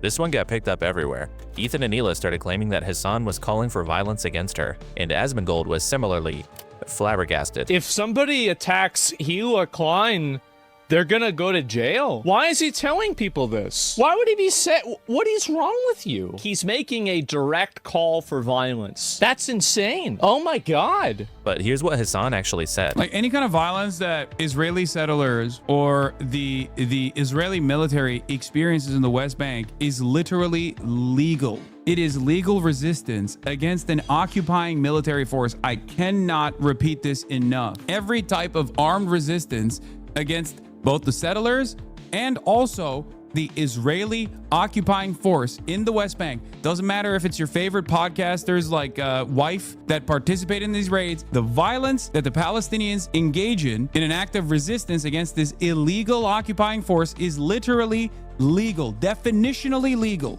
So clearly Hasan is These people would live in the fucking Star Wars universe and like they would be the ones building, well actually the bots are building the Death Star.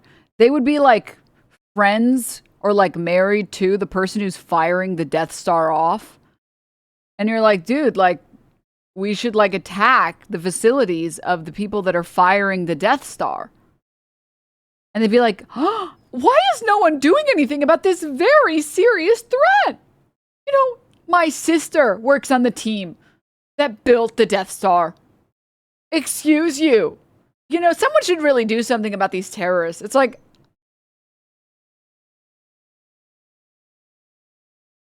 how was nobody else seeing this? I don't understand. I don't understand. The Death Star literally created my job. It literally is a job creator.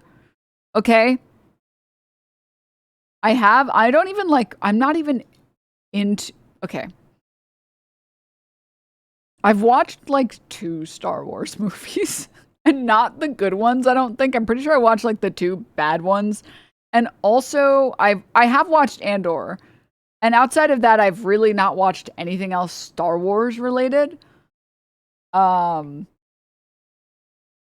I keep getting these Star Wars reels on Instagram that are really funny. Where it's like your drunk uncle who is pro-Empire talks to you over the holidays or something like that. And they're really funny. They're like really good. Maybe I can find one. I actually don't know how to look at your likes on I'm a Boomer. Wait, I can figure it. I can figure it out. Hold. I can't figure it out. What? I watch Porn Star. Me too. Discussing international law as it relates to resistance against military forces in illegally occupied territory. He says that violent actions against settlers who are conducting military operations in these territories is completely fine, and included your favorite podcaster's wife probably as a jab at Hila to be a little bit of a shithead. But for context, many people often dismiss Hila's role in the IDF as being just that of a secretary, despite her at one point volunteering to participate in a highly questionable night raid into Ramallah. You told me once you went on like a mission with them to like a terrorist city. Yeah, they took me with them one night, even though they weren't supposed to. I just wanted to see what it's like. So Hasan was quite obviously not saying that somebody should attack Hila Klein. He said that people engaged in military operations in illegally occupied territory are, under international law, valid targets. Like Hila, the terrorist city Ramallah. It's still so funny that they get triggered over the fact that people call her the Raider of Ramallah. She literally said she was excited to go on a raid to terrorist city Ramallah. What do you want us to call her?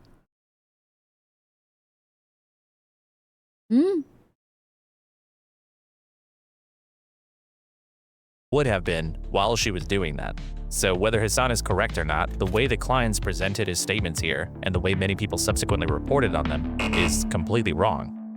Alright, next. Hasan called babies valid targets.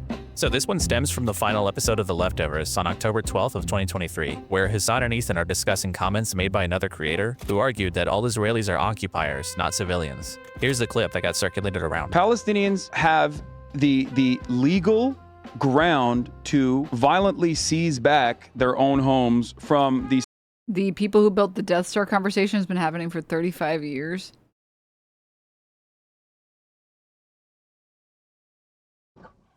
Thanks. You know that Wait. article's accurate? Caitlyn really is getting married. You know what I just watched? Me pulling a can off some moron's fist? Return of the Jedi. Didn't you hear me? Caitlyn is really getting married. What did you like better, Jedi or The Empire Strikes Back? Empire. Blasphemy. Empire had the better ending. I mean, Luke gets his hand Dude, maybe I am a zoomer. Maybe I am a zoomer. cut off. Finds out Vader's his father. Hand gets frozen, taken away by Boba Fett. It ends on such a down note. I mean, that's what life is. A series of down endings. All Jedi had was a bunch of Muppets. There was something else going on in Jedi. Never noticed it till today.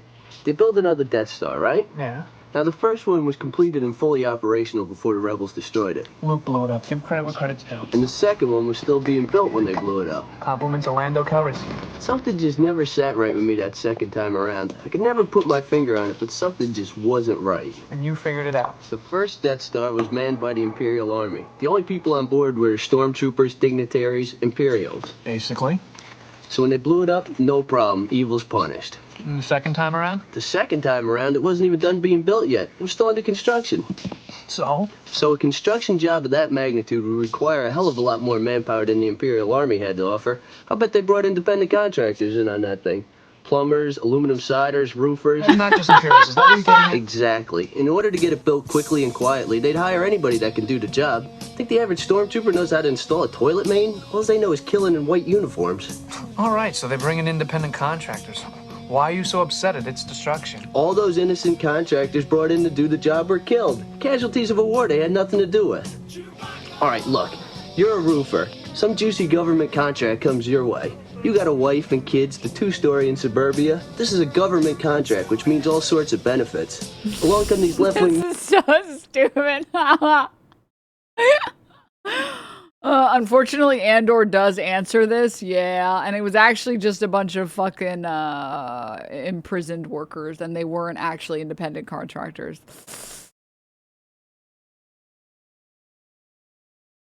I think it was this one. Who is that guy? I don't think you're understanding just how deep the corruption of the Republic goes. You want to talk about slavery. The clones, bred for war. No choice if they truly want to fight. That's slavery. The Jedi, taken from their parents before they develop conscious thought and indoctrinated into a mythical religion. That's slavery. Your separatist uncle after a few drinks. Wake up to reality. What if it's literally as simple as thinking Count Dooku is that guy? I don't think you're understanding just how deep the... It's pretty good. It's pretty good. All right. Let's finish this video, guys. We're gonna finish this goddamn fucking video. Settlers. This is a reality. And that is precisely the reason why they have to exist under endless occupation in the West Bank. You know what? And that's why I say, if it was settlers, that would be a lot more understandable. Yeah. But let's not obfuscate, okay? I understand what you're saying. But this dude just called babies militants. No, I understand. And there are baby settlers as well. But there are baby settlers as well. There are babies in the settlements. This very truncated clip got picked up everywhere. Stitch and Adam, for instance, cut a video titled, "Hasan claims babies are the same as soldiers." As a result, to this day, many believe that Hasan was implying that babies are valid military targets. But the clip can... I mean, it's literally the same exact thing as the clip of me talking about the fucking child memories or whatever. It's like, we're so far gone from the fucking plot. Holy shit. They're like, Denims literally said you can do anything you want to children because they don't remember anything. It's like, what the fuck are you on about? Hello? You've lost your fucking mind completely. Oh my god. I described a phenomenon that everybody knows about, childhood amnesia. No one even argues that that's not real, that doesn't exist. Second, the entire purpose of that random tangent was to say this is them playing up victim mentality over and over again and pretending like a guy with a clipboard is going to be the most traumatizing experience that a child has ever had in their fucking life. You're just doing the perpetual victimhood again and again and again and again and again forever. And they're like, Denims is saying you can literally torture children. It's like, what the fuck? Holy shit. Oh my god. And in that same clip, I literally say, like, I don't condone calling CPS on anyone. I don't condone it. No one condones it. No one should condone it. I've never said it. I don't think you can find a clip of me saying it because I don't. And it's like, oh my fucking god, dude. Jesus. We're just gonna stretch it completely? Alright, sure, man. Whatever. Conveniently leaves out what happened just minutes earlier. Hasan and Ethan are discussing JT Chapman's statements about there not being any civilians in Israel proper, as he considers it occupied territory. If Germany invaded the United States, and they said, you know what, Cincinnati, Ohio is our ancestral home, and you know everyone knows that's blatantly false, but they take your home, they murder your grandma, they bulldoze like your neighbor's house. Are those people civilians there? No, they're occupiers, and those are criminals. There are no civilians there. Hasan and Ethan both go on to disagree with these statements. I do not agree with that because I don't think that is a reasonable solution. Do you think what he said is evil? I think it is, one, unproductive, and two, it does not meet the realities on the ground, and it's not a viable solution. And after a bit more discussion, Ethan asks Hasan directly about babies being combatants, which Hasan, in no unclear terms, rejects. So calling, just to be clear, calling babies... No, of course not. Settlers. Of course. And they're not even living... They're not. Okay, yeah, good. They're babies. You can't say this in 2023. I agree. Thank you for agreeing. So Hasan using the term baby settlers was just him clarifying what someone else was saying. And as for valid targets, this is another example of Hasan getting clipped dishonestly, when he explicitly said the opposite of what people are claiming he said. This one is also a lie. Moving on. Aw, thanks. Thanks. Hasan would put capitalists in re-education camps. This one also comes from the leftovers, where Hasan and Ethan are having a hypothetical conversation I don't even care if this is true. I literally don't what even. implementing socialism would look like, specifically how you handle people that don't want it. What do you do if they're like, nah, fuck that, we're doing capitalism? Hasan's position is pretty straightforward. He doesn't think this would ever happen in an ideal society, obviously because it's ideal. So to him, it's kind of an inherently weird question. If everything is given to you, if every single thing is given to you, if all of your problems are solved, then there is no need for conflict of that regard. But he goes on to say that re-education could be a potential solution specifically for those that commit violent terrorism in the name of capitalism. The solution to that would always be education. Re-education? Re-education, certainly, yeah. Funnily enough, Ethan is the one that keeps introducing camps into this conversation, and Hasan has to keep saying no to it. I know that that's like a Let's trigger put them in word. camps. No, not like that. Well, China does that. Are you talking about like resident schools? Are you talking about the China has Xinjiang? Yeah, re-education 100%. They camps. do. They do it. They did it in Xinjiang, Which which I isn't think good, was, right? No, I don't agree with that. Yeah, I don't think it was good. This is something I have openly criticized as well. So what would be Even good though about a socialist re-education camp for capitalists? I don't think it'd be camps. I mean, it depends on it depends not on camp. crimes, Yeah. right? Are people committing crimes at the behest of this? So Hasan explicitly rejects camps, rejects the Chinese model, and is literally just describing criminal rehabilitation. For some reason, people just restate Hasan's words and frequently cite him as wanting to put any and all capitalists in re-education camps. But that's literally not what he said. This one is also... I mean, so I've kind of gotten into some similar conversation about, for example, like, I'm gonna keep it real with you guys. It does terrify me that there are parents today that exist that think that you should beat your kids. That like, you just teach them a lesson sometimes. Like, that does kind of scare me that those people are real and they exist among us, and they're like, it happened to me, and look, now I beat my kids. It's like, that's not good. That's bad, actually. I don't know, man. That sounds not good, man. I don't know. That's weird that you're saying that out loud, man. That's weird because, you know, all of the research shows that at best, you don't inflict harm, and at worst, you're probably inflicting harm, and you're not actually doing anything good by, you know, beating your kid, and you shouldn't do that because it's not good. That's crazy. That's, you know? The solution to that is not to have like some fucking parent vetting. It's to set up like some type of incentive for parents to learn about like child development, right? That, hey, if you want this like free grant for like you know, $1,000 or whatever you are expecting in the next 6 to 12 months or whatever, if you have just given birth or whatever, the government has a stipend program. All you need to do is show up to the class, and if you pass the class, you get free money. That's it. If you don't want the money, you don't want the money. But if you want the money, show up to this child development class, and you can learn about development and how beating your kids is not good.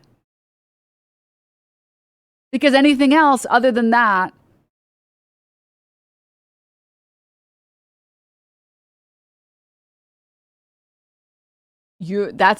this is a crazy thing to say. People, and I mean everyone, says that until they alone have a kid, and that flies out the window. That's a crazy self-report, because let me tell you, I know people who've had kids and they don't beat their kids, and they got beat. So I don't know what the fuck you're talking about. Okay, kid beater, bro. All right. So yeah, I don't know, man. Like, there are ways to incentivize people with our current like economic structure that would benefit everybody. Because you don't want to go down the route of like, you know, only these people can have kids. Because then you start getting into weird eugenics shit. And then generally what happens is all you're doing is preventing poor people from living. And you just set up this horrible caste system. But why can't we incentivize people to learn about it? I would love classes where people realize, oh, yeah, if you physically assault children, they don't actually learn any lessons. They just learn to be afraid of getting beat by you. Oh, okay. That would be cool. That would be cool. But that would be like a form of re-education, right? That wouldn't be a re-education camp. You're 100% correct, but we do have a lot of hard-headed people who would refuse to yield on this. Well, yeah, the goal would be to like have these programs be like productive enough that some people would change their minds. That it would at least maybe play some impact and some influence.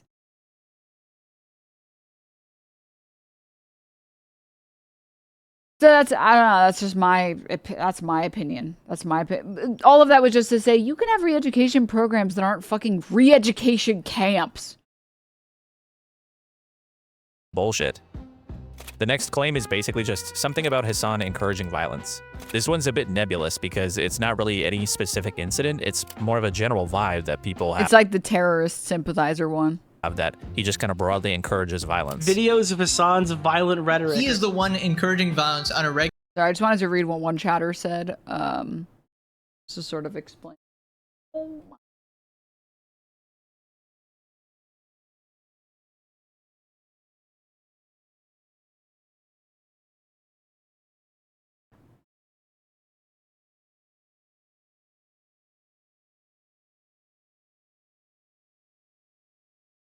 Worm is sitting. He's sitting funny. I just wanted to read what one chatter said. Thank you for saying this, chatter. I've not once laid my hands on my kids. I talk to them and explain things and have open dialogue, and guess what? It works. My friends whose kids they spank are not as well behaved as my kids. It's not even close. Treating kids as human beings does work. Shocking behavior. Shocking development. Right? That like actually children are like human beings and you can explain concepts to them. Wild. But I'm like a super giga wokey McWoke. I would even like, I don't know, I think I wouldn't go so far as anarchists go, but I saw this one post on my feed once and it was like, do you think kids should be able to take mental days from school? Like, you as a parent, would you ever give your kid a mental day from school? And the number of people I saw in the comments that were like, are you kidding me? My kid doesn't even pay rent. I'm like, what stress do they have to deal with? Dude, public school was very stressful. Public school was very stressful. Sometimes you just had teachers that hated you for no fucking reason. Sometimes you got bullied. Most days I got bullied. Sometimes you had pop quizzes and you weren't ready. You missed your homework. You didn't sleep well. There are a lot of things that are really, and then you're also like getting pumped full of fucking hormones because you're going through puberty. You don't know what the fuck is going on. Like, it's hard. Okay, it's hard. And I will tell you, I always appreciated, I would get like, I would say on average, like maybe once a month or once every 2 months, I was allowed to have like a day off and my mom just let me stay home. And I'd be like, I don't want to go to school. Like, teacher's really mean to me and I just need a day off. And she'd be like, well, how are your grades? And I'm like, good. And she would look at my most recent like report card or whatever. And she's like, yeah, take a day off. You are doing the dishes though. All right. And you are mopping. Listen, just because you're getting a day off from school doesn't mean you're getting a day off from home. All right, get your ass in the kitchen. And then once you finish the chores, spend the rest of the day doing whatever you want. I'm like,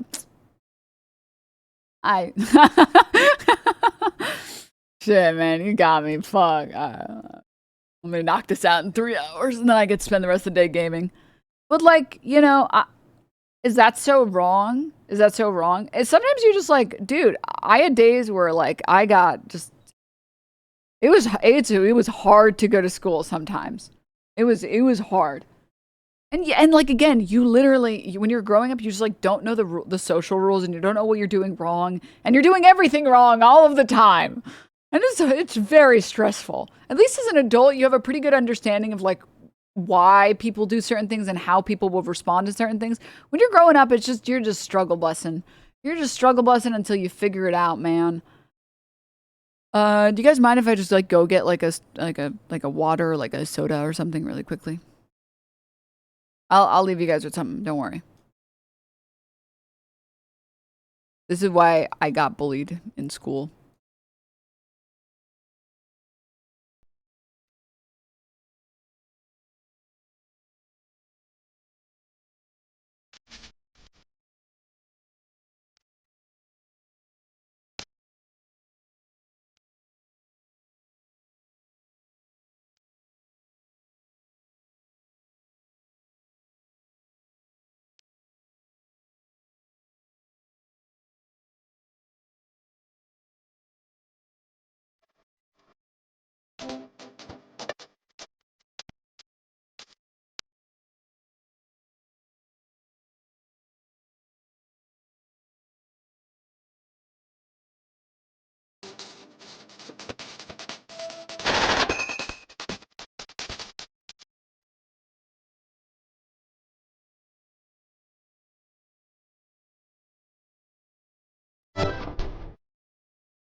Okay.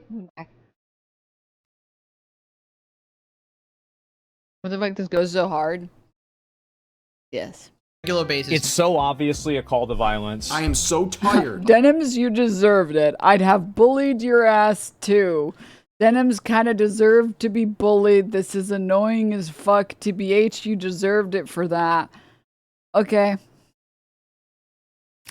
I don't disagree is the problem, but truth nuke, I'm afraid. Of this man and his violent rhetoric. And look, Hasan absolutely uses incendiary language. He said things like this. You need to be fucking showing your opponent's guts on there, okay? You need to be gutting them. You need to be shanking these motherfuckers and letting their intestines just ride on stage. What the fuck is this shit, man? Slice them and fucking dice them. What the fuck is this? Which, I'm sorry, but that's just funny. But it's also just metaphorical. He's talking about political debates. He's saying Democrats need to be more aggressive and cutthroat in debates. It's not an actual call to violence, it's just being expressive and provocative. What you won't find if you actually watch Hasan's content is any encouraging or advocating for direct violence. I don't think violence against civilians is justified. I would never advocate for violence against a political enemy. Any kind of violence against civilians is completely unjustifiable. I just think this high roading with Democrats is so stupid. Like, well, we wouldn't want to say anything that would make them mad. Girl, they've been calling you a fucking pedophile baby blood drinker for the entire election season. I think you can call him a rapist, actually. He is one. Bad faith version of this stuff was on full display after Charlie Kirk's assassination, when certain people, like Tectone, used these obviously figurative expressions as evidence that Hasan openly calls for violence. And this happened again after the recent Thanks, Fenric. assassination attempt on President Trump, when people like Short-Fed Otaku seemingly reflexively start blaming Hasan. But there is absolutely no evidence for this. In fact, that shooter seems to have been pretty openly oppositional to Hasan on social media. There's also no real evidence of Charlie Kirk's assassin being a Hasan fan either. So this idea that Hasan encourages any actual violence is very dumb, and the instances people point to as evidence for it are often entirely made up. So it'd be more honest if this critique was just that it's irresponsible for Hasan to speak the way that he sometimes does. But at that point, I just think you're kind of being a baby. Alright, next. Hasan shocked his dog. The story doesn't need much introduction. Hasan's dog, Kaya, appeared to yelp on stream when he reached for something on his desk, and the internet exploded with speculation that he used a shock collar on her. This prompted one of the most frenzied online news cycles ever about Hasan, where for weeks, #Collargate was all anybody talked about. Hasan denied using the collar. People analyzed every frame of the incident, and it still gets brought up to this day. Now, I will say, as far as whether Hasan shocked Kaya or not, based on all the available evidence, it's probably true. But here's the thing. Kaya is obviously a well-cared-for animal. She goes on multiple walks a day, she has regular playtime with other dogs, and everyone attests to how loved and spoiled she is. I have the best dog. It's crazy. Like, if there was... I want to say, I'm curious how he came to the conclusion that the evidence showed that she was shocked. I don't really care that he thinks that, to be very clear. And realistically, this entire campaign was organized by Dan Stockman. So I don't trust it to begin with, because the source isn't good. But let's just continue, and then I'll keep going. The dog Olympics, like, she literally clears it. She is the #1. And shock collars, while not my preference, are a legal and still somewhat widely used training tool. This is basically the dog equivalent of spanking a child. You can disagree with it, and I do also, but the idea that this represents some pattern of abuse is pretty silly. And if Hasan does use a shock collar and then lied about it, I kinda get why. Considering this situation The analogy is faulty. to some people filing reports to have Kaya taken away. Does anybody really think it would be better for Kaya to be entered into the foster system rather than staying in the LA mansion where she seems to live a largely spoiled and happy life? Look, if you want to criticize him for using a shock collar, that's totally fine. That is a legitimate concern. But this story quickly stopped being about Kaya. The reason the analogy isn't good is because, you guys ever, like, get zapped by, like, the fake chewing gum? The idea that all zaps Denims is streaming. are of the same voltage and that 10,000 volts is the exact same as, like, 1 volt is a little silly. You guys ever get, like, fake, like, handshaked and you get zapped?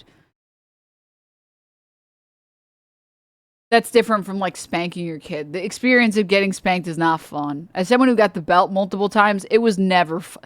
There's like, maybe you could compare it to like hitting a kid's hand with like a ruler. Even that feels like it causes physical pain. You know what I mean? Like severe physical pain. I don't know shit about dog trainers. Go watch Dog Trainers if you want to read about the intricacies of collars. My cats don't even have any type of collar, even though I think cats are so cute when they have little bells on them. But that's because I have a stupid fucking human brain and I'm like, no, cats should be free. They're free creatures. I shall not put any like restraint on you. Be free, my worms. So I feel wrong putting a little collar on them, on their neck, even though they're so cute. And obviously they don't care, and it's like fine, like a little bell. It's like it's so cute. I'm just explaining to you my mentality. I'm literally just explaining to you my mentality. Pro bird murder? No, my cats don't go outside. My cats don't go outside. The only time my cat goes outside is when I put, and it's the only time she ever has, a harness on her. All right? So no, my cats don't go outside. Again, unless I have the full harness and the leash and I'm there with her the whole time. Oh, what was I saying?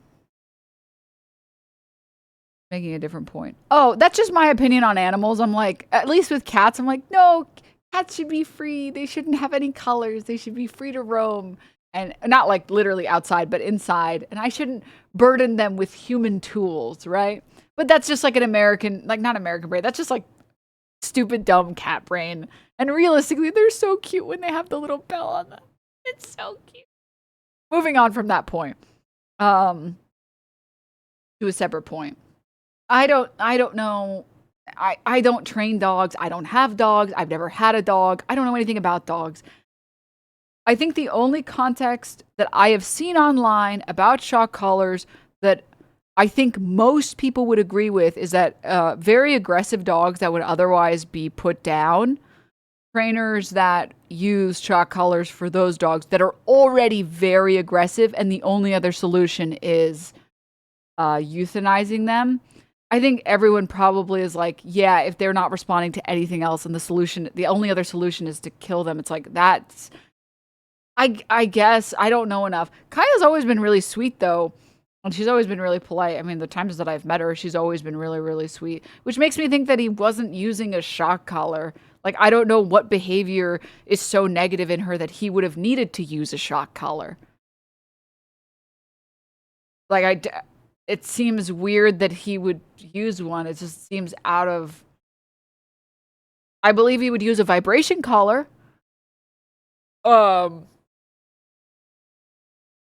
Maya herself literally said she would shock Hasan herself if she thought that he did. Yeah, because again, and this is just like a very layman experience or like a layman understanding of dog training.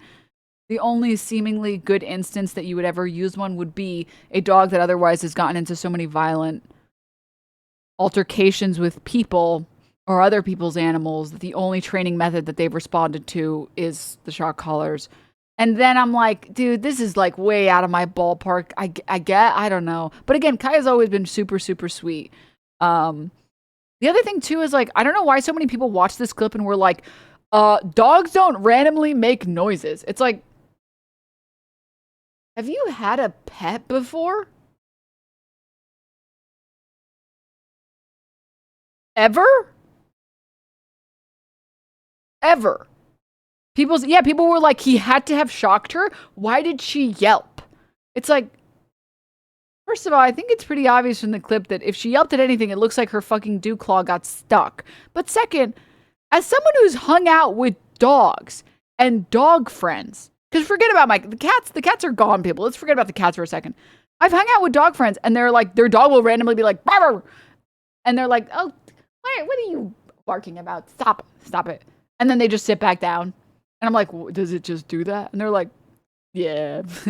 Sometimes they just get really excited or I don't know. They like have a bad dream or something and then they wake up and then they just like, sometimes this stupid dog that I have, it doesn't know how to run on the floor and then it gets scared because there isn't carpet. So it starts to yelp because it's sliding because it's just a big idiot. I don't know. They're just kind of big. They're sweet big idiots, but they're just kind of sweet big idiots, and that's it. And I'm like, oh, okay. I don't. Your dogs are very behaved and they're super sweet. So I guess sure. Sometimes if you raise your voice, a dog will yelp. One of my friends has a dog that if you clap, they'll bark. And every once in a while, I'll forget and I'll be like, dude. And then it barks. I'm like, oh. And they're like, don't worry. He's a drama queen. He's literally a drama queen. I've had this big idiot for 10 years. He's never attacked or gotten near attacking anyone ever. He's just a drama. And then they were like, the only time that dog misbehaves is when they have to get their nails cut at the groomers because they fucking hate it. And that's the only time they've ever misbehaved. And I'm like, pretty good dog. And I said, pretty nice. So the point that I'm making is, and if he did shock her, why hadn't he done it before? She would be adjusted to it to not yelp. That's the other thing that's so bizarre. So much of like the basis of this had to have been a shock collar was like, she yelped. It's like, have you fucking had a pet before? If you think that there's a chance that it might have been a shock collar, that's sure. Okay, that's at least within the realm of reason. But this idea that animals have never yelped randomly for any what are we doing, dude? I think actually it was an explosive collar. I think the collar actually exploded. But yeah, I'm moving on. And turned into yet another desperate scramble for a smoking gun to use against Hasan. Do I personally care about Kaya? I could give a fuck about Kaya. That said, yeah, it's fair to push this because it hurts Hasan, and Hasan is a bad person. I was literally listening to the Kaya thing live while I was in the car, and literally my first instinct was that her nail probably got caught on, or her toe got stepped on. It's the most dog shit ever. Spending a month covering it, filing animal welfare reports, and demanding Twitch ban him over this. These just aren't really proportionate responses to what he actually did. So I don't know, man, this obviously isn't ideal, but to me, even as someone who doesn't eat meat and also likes dogs, it's just not that serious. Chill the fuck out. And this is the other thing too. Pretty sure the probably true thing was a joke because this is the most obviously untrue thing. Here's the other thing too. I don't get the jump from it might have been possible that it was a shock collar to he definitely shocked his dog to he is abusing his dog.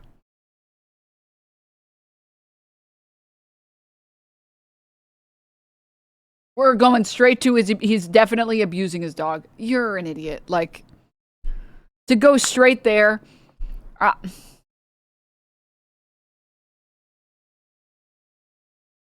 The most documented pet in the streaming space is being abused. And also, everyone who's ever met Kaya has said that she is the sweetest, most loving dog on the planet.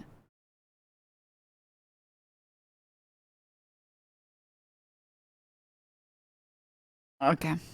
Next, Hasan supports terrorism. Even just engaging with this claim makes me feel like I'm losing on principle. And just to be clear, I don't really think that anything I'm about to say is particularly insightful. But what does supports terrorism even mean? Because if it means speaks positively of organizations that have been designated as terrorist groups by the US Department of State, then yeah, sure, he does do that. But when most people, especially apolitical commentators, say this about Hasan, that's not really what they're saying. They're using it as this severe moral condemnation, as though it's just self-evidently true that supporting any terrorist group is morally horrible. End of conversation. But if your definition of a terrorist is just whoever the government says is one, then surely you think anybody who supported the American Revolution or Nelson Mandela is a bad guy. That doesn't sound right. So if that's not your definition, and it's something more like someone who carries out political violence against civilians, then unfortunately groups like the IDF are also terrorists, and people who call their pilots heroes are supporting terror.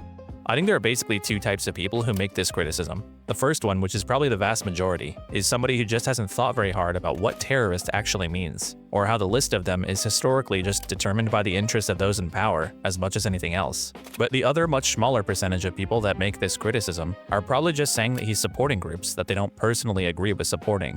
But this sounds like it's just like easier to say, well, he supports terrorists, but they can't actually back any of it up. It's so pathetic. My cats are terrorists. They're attacking me, a civilian. The thing that got me was it was all about how the original poster framed the clip. If you presented the clip to anyone without suggesting she was shocked, I doubt many people would have come to that conclusion. Yep. People still keep coming into his stream asking where the dog is because they like think he killed her, but she's literally on screen sleeping. Fucking bots. It's like a damned if you do, damned if you don't. It's so annoying. Less of a moral condemnation and more like you just disagree. Like, are you saying your big moral issue with Hasan is that he supports the rebel group in Yemen instead of the Western-backed government, who, by the way, have likely killed far more civilians than the Houthis have?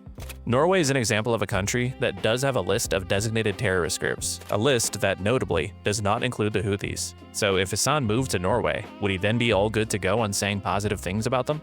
And furthermore, somebody supporting the cause of a group like the Houthis doesn't mean that they support all of their tactics. Any kind of violence against civilians is completely unjustifiable. Speaking positively of a group is not the same as endorsing every action they've ever taken, and collapsing that distinction is how you wind up with a completely useless definition of support. Now, there is obviously some utility to the word terrorism in humanitarian and international law. Well, I support women, which means I also support every single woman who was ever a serial killer. But that's just not really what's typically being discussed when most people say this stuff about Hasan. Most of them are just saying, he supports terrorism, and terrorism is bad, which is not really an argument. I have a lot more to say about this topic, but I'll keep it short and say that you're kind of telling on yourself if your big criticism of Hasan is that he, quote, supports terrorism. Because while he does express views that a lot of people find uncomfortable, his position on this is actually closer to that of a significant portion of international legal scholars, human rights organizations, and frankly a lot of the world outside of the West. I mean, hell, George Lucas made billions of dollars off of terrorism. So to be honest, I can't even really evaluate the truth of this claim, because it's kind of a nonsensical, thought-terminating criticism, and I don't even really know what the fuck people are actually saying when they make it. And speaking of terrorism, Hasan interviewed a terrorist. Let's keep this brief. Hasan interviewed Rashid al-Haddad in early 2024. He's a Yemeni influencer and self-described media personality and photographer. Hasan was under the impression before the interview that Rashid was affiliated with the Houthis, probably because of the nickname that people gave him on social media, but he quickly corrected himself when he realized that he wasn't. There is no evidence that Rashid participated in seizing any ships or has any formal Houthi association. People use really dumb pieces of evidence to say, oh no, he is a Houthi, like this Instagram comment, where he just says he is a soldier, which could mean almost anything, or the photos that he took on this captured vessel, which was open to the public for photos. But ultimately, it wouldn't really matter if he was a Houthi. Hasan should be allowed to interview terrorists on stream. There's just no evidence that this guy is one. Rashid is currently suing Ethan Klein for repeatedly calling him a terrorist. So based on the evidence that we have, this one's also kind of— Abby Martin literally interviewed Hamas members.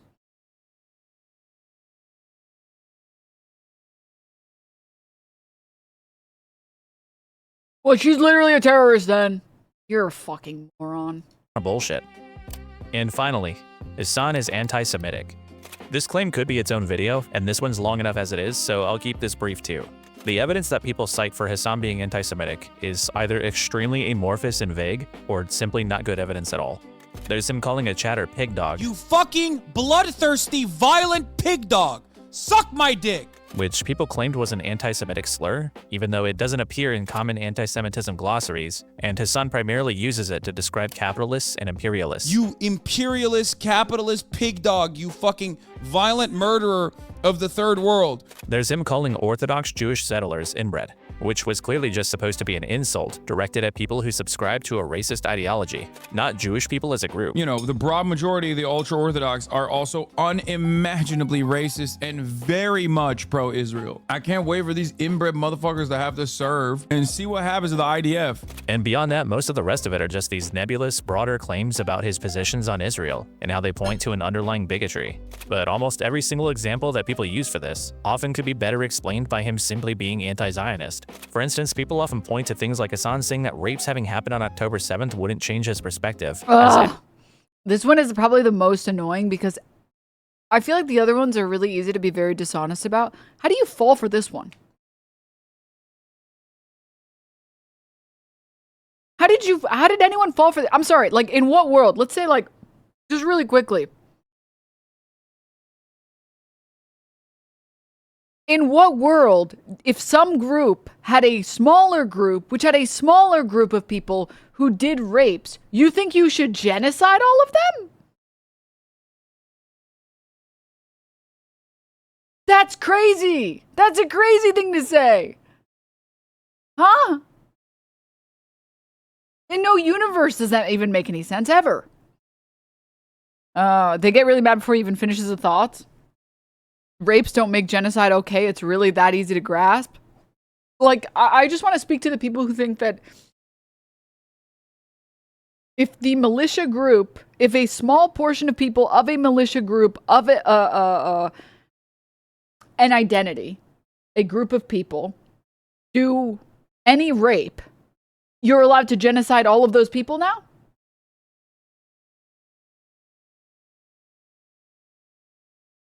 Okay. All right.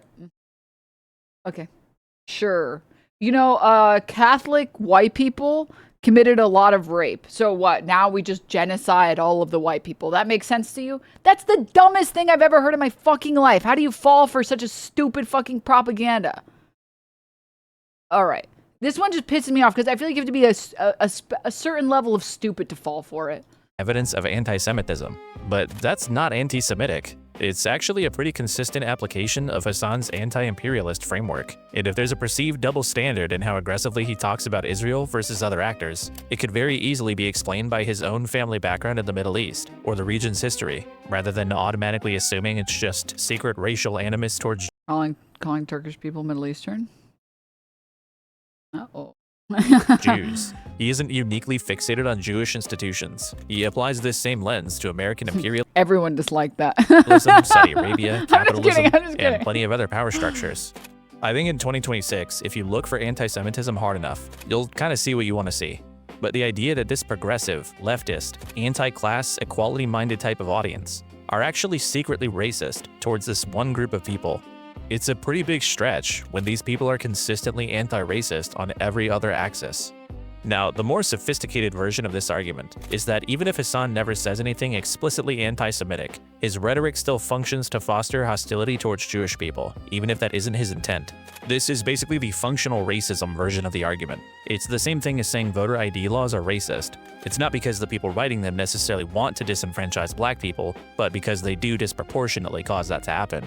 But for one, that argument requires you to subscribe to a view of racism that isn't really speaking to the character or intent of the individual, which kind of makes it have less bite. And two, that's if you subscribe to that framework, which I personally don't. So in my opinion, calling Hasan anti-Semitic isn't even misleading, it's just not substantiated. There are obviously a lot more claims we could go through, but the pattern is pretty clear. The lies about Hasan Piker that come from this side of the internet are pervasive, they're widespread, and an embarrassing number of them fall apart under even mild scrutiny. This video was focused on the drama and commentary side of this dynamic. Ethan Klein, the people around him, and what they've done to the content creation ecosystem over the last couple of years. But truthfully, this is only half of the story. Hasan also gets a hysterical level of hate from the more genuinely politically oriented crowd too, and that stuff could probably be its own video.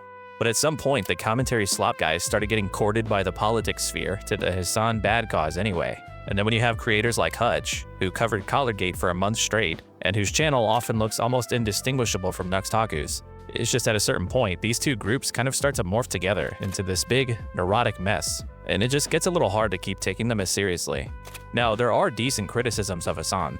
For example, in his interview with Rashid, he laughs along at the idea of Houthi pirates dancing and having fun with their captives, which could be Hasan basically sanitizing a Stockholm Syndrome type of situation. If you're gonna have this type of interview, you probably need to come in more prepared to handle those moments responsibly. He's also an extremely sloppy communicator, and at a certain point, if you're getting clipped dishonestly this much, you gotta be doing something wrong somewhere. And there are plenty of these. You know, he does tend to moderate his views in contentious conversations. He does have some questionable opinions on oppressive governments. One of my big ones is that he has on occasion spread misinformation that I think he should retract or correct. There are fair critiques to make, but we sort of left the realm of reasonable, honest perception of Hasan a long time ago, and we're now in the land of Hasan is literally like Hitler. And this Hasan bad virus has gone mainstream. Every week it seems like there's a new article from a big publication trying to convince people how terrible Hasan is, often citing these out-of-context clips or quotes that came from our side of the internet. Dan Selman is even writing news articles now, pretending to give some thoughts on a senator. News articles. Is that what we're calling it now? All right, man. Uh-huh. Yeah, and I'm a fucking news anchor, bro. All right. A race in Michigan, but in reality, it's just about Hasan. It's always just about Hasan. This is like kind of insane. Whatever you can honestly say about Hasan Piker, he isn't fucking dangerous. He doesn't deserve to be deplatformed. He's just a goofy Turkish dude saying crazy political shit from his gaming room. If I step foot wearing this outfit in Toronto, I can't have my hair showing. I can't wear a skirt. I can't have my arms out. Yeah, I can't wear my skirt in Tehran. I can't eat Kubi Day. Whoopee, don't you understand? I can't wear bikini to the beach. So obviously, they all need to die. We need to kill them. So whether you're one of these team liberals people blaming Hasan for all their self-inflicted problems, or you're a slop commentary YouTuber who won't know what to do if you have to cover anything else, please, by all means, hate Hasan, but just be fucking honest about it. This whole Hasan derangement thing, especially recently, has gotten completely Wait, this isn't the Denims News Network? Wait, you are my source for news? Wait a minute. control. Because Heck, wait, I am an anchor. That's what's kind of telling. Hasan, despite the smear campaigns, despite people trying to Like, I get it for these people, for like the slop tubers. God forbid they actually have to like make content that isn't just Hasan bad. Their brains might fucking break. I get it. Because it's like when you're farming, it's so fun to farm. But the thing is, it's like, it gets boring after a little. Don't you get tired? And like, especially when you have to be dishonest to do it. Like, we had some fun farming Ethan Klein for a little bit, and then it got boring. And I was like, all right, that's enough of that. I don't know. I'm tired of the poop jokes. We farmed Asmon for a little bit, and then it got boring. It's like, yeah. Hard shift at the hate factory. Also, I'm sorry, I just saw this. Comrade, thank you for the 5 gift subs. Thank you. Like, I understand. Have like a fun little farm cycle. I get it. But then go back to your bread and butter. The problem is the bread and butter doesn't exist. Like, we'll have our fun little farming cycles, and then we go back to, like, covering the, like, you know, whatever the fuck Trump is doing in the Middle East now. But they just never stopped. They just started the Hasan hate farm, and they just, like, got addicted to the clicks and the views, and then they just left. take his dog, despite being called a terrorist and an anti-Semite and a rapist. He's never sued anybody. He's never tried to get anyone deplatformed or gone after entire websites. It turns out, Hasan, not bad. Hasan, pretty good actually. Ethan Klein, on the other hand, just recently filed a lawsuit against Noah Samson for the opinion that Ethan was, through his content choices, running defense for a genocide. That's Noah's belief. Ethan wants to control whether Noah is allowed to express it. And every creator who's been profiting off of Hasan bad, while also cheering on Ethan's anti-free speech behavior, should ironically probably be thanking Hasan for not holding them to the same standard that they're celebrating. You know, for not being like Ethan. The thing about people like Ethan, who try to convince people that they're wrong for expressing their opinion, for criticizing them, or even just for hating them, they are the ones with the problem. They're the ones who can't help themselves from going out of their way to read every word that people write about them. They're insecure, irrational thinkers who desperately want to control how people perceive them, and it drives them crazy that they can't. So whether it's Willie Mac, or iDubbbz, or me, or anybody else in this video, Hasan suing Hutch would be the funniest fucking thing ever. That would never happen because Hasan doesn't care enough. Well, yeah, the problem is, like, I think also Hasan has, like, empathy for bald people. And he recognizes that suing Hutch would cause a lot of bad bald press. And I don't think he wants to cause that, you know? talk your shit He's about bald. them. You shouldn't let somebody like Tectone convince you that you're the wrong one for believing that he's a sexual predator. Don't let Nicholas Diorio dissuade you from calling him out for being a giant pathetic loser. Talk your shit and let other people talk their shit to you. Even if you truly hate the guy, you should be a Hasan.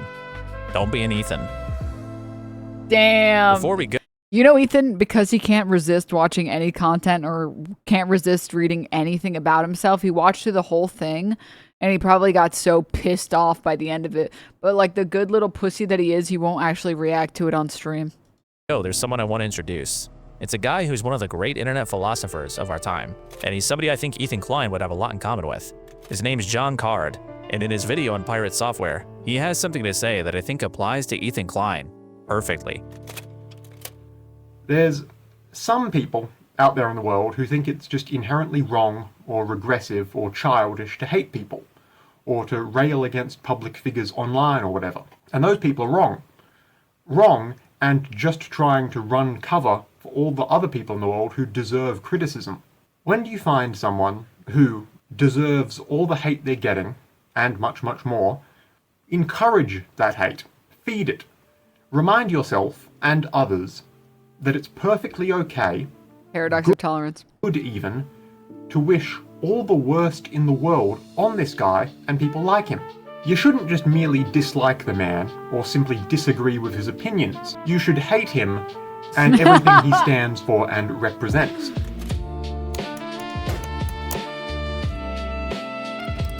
Pretty funny.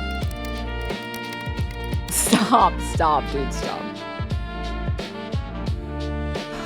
The crazy thing too is just like I'm actually an enlightened centrist about this one. If I can just be totally upfront and straight up with all of you, I think it's fine to be a hater. I think as long as you're not getting like, as long as you're not crossing any lines that shouldn't be crossed, like obviously like anyone who does swatting on people, like you're a sack of shit, like don't do that. You know, death threats, rape threats, like stop. Just stop. Okay? I don't even know the circumstances where those would ever be acceptable. I don't think that there are any circumstances where like a rape threat would ever be okay. Like I just don't think it exists.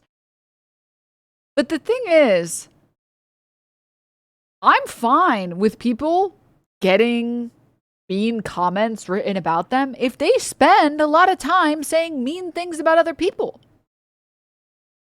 I have never once said it's fucked up that everybody sends me mean messages. I'm a hater ass bitch. I bring it upon myself by being a hater. And that's fine with me. I have never told people, stop sending me messages. Mostly because I do think a lot of the hate messages make me laugh. So I want them to keep going. I do think some of them are really funny. But ignoring that for a second, if you're a hater ass bitch and you spend a lot of your time being a hater ass bitch, harassing other people. I was thinking of like Asmongold literally doing obscene stuff, getting people fired, like whatever. You don't get to complain that people are mean to you in your replies. I'm a hater ass bitch. I make fun of people all the time. I call them pussy ass bitches that don't want to debate me or whatever, that will invite me for the debate and then fucking dip and dodge and duck and weave. And I'll just call you a pussy ass bitch. If you bullied me back, I'd be like, eh. The thing that I have an issue with is cry bullies. That's what I've always had an issue with.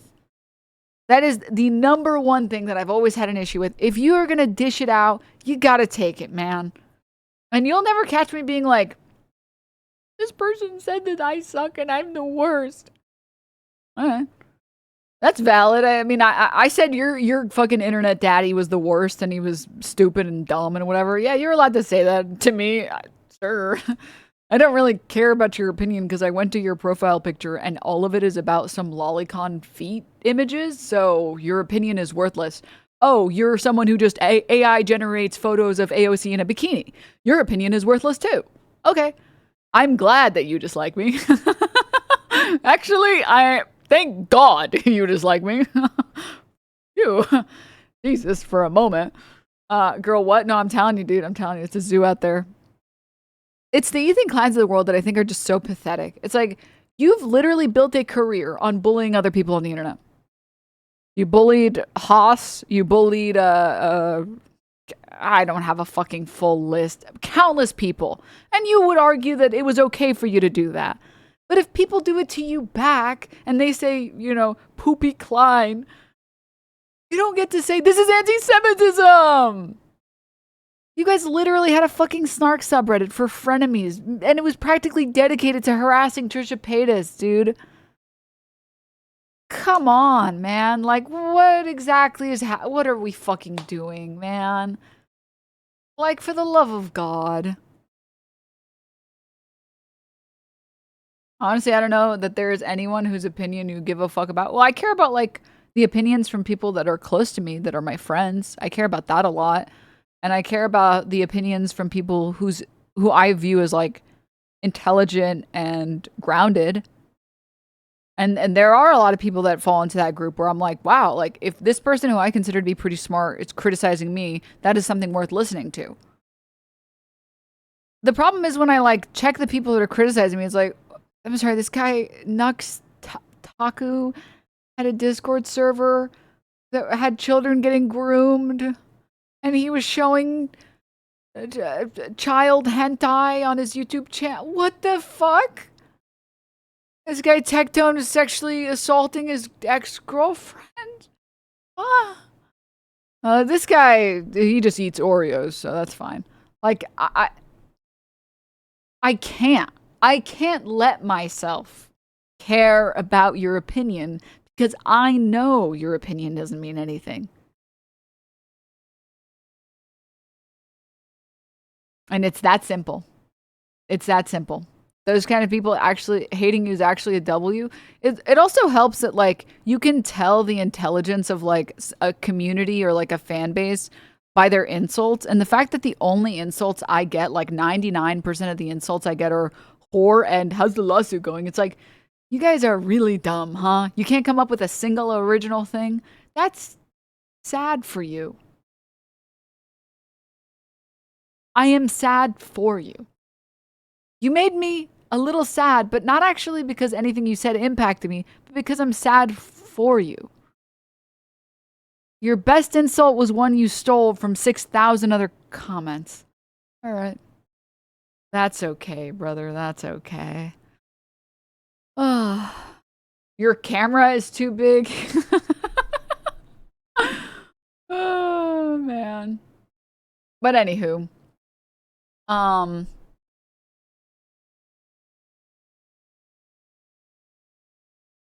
That's all I wanted to say on that. But you guys already know, I did promise gaming stream. Gaming. Yeah, that's right. Promises made, promises kept. They're so Midwestern, Dembo, but anywho, slaps knee. Yeah, I'm something of a Midwesterner. All right, well, let's go to the gaming stream time for all the politics frog. Thanks you guys for so much for coming in. It only took us like we watched like 3.5 hours because we skipped some of these sections. But let's just say we watched the full 4 hours. It only took us 3 streams to get through 4 hours, guys. Oh my god. All right.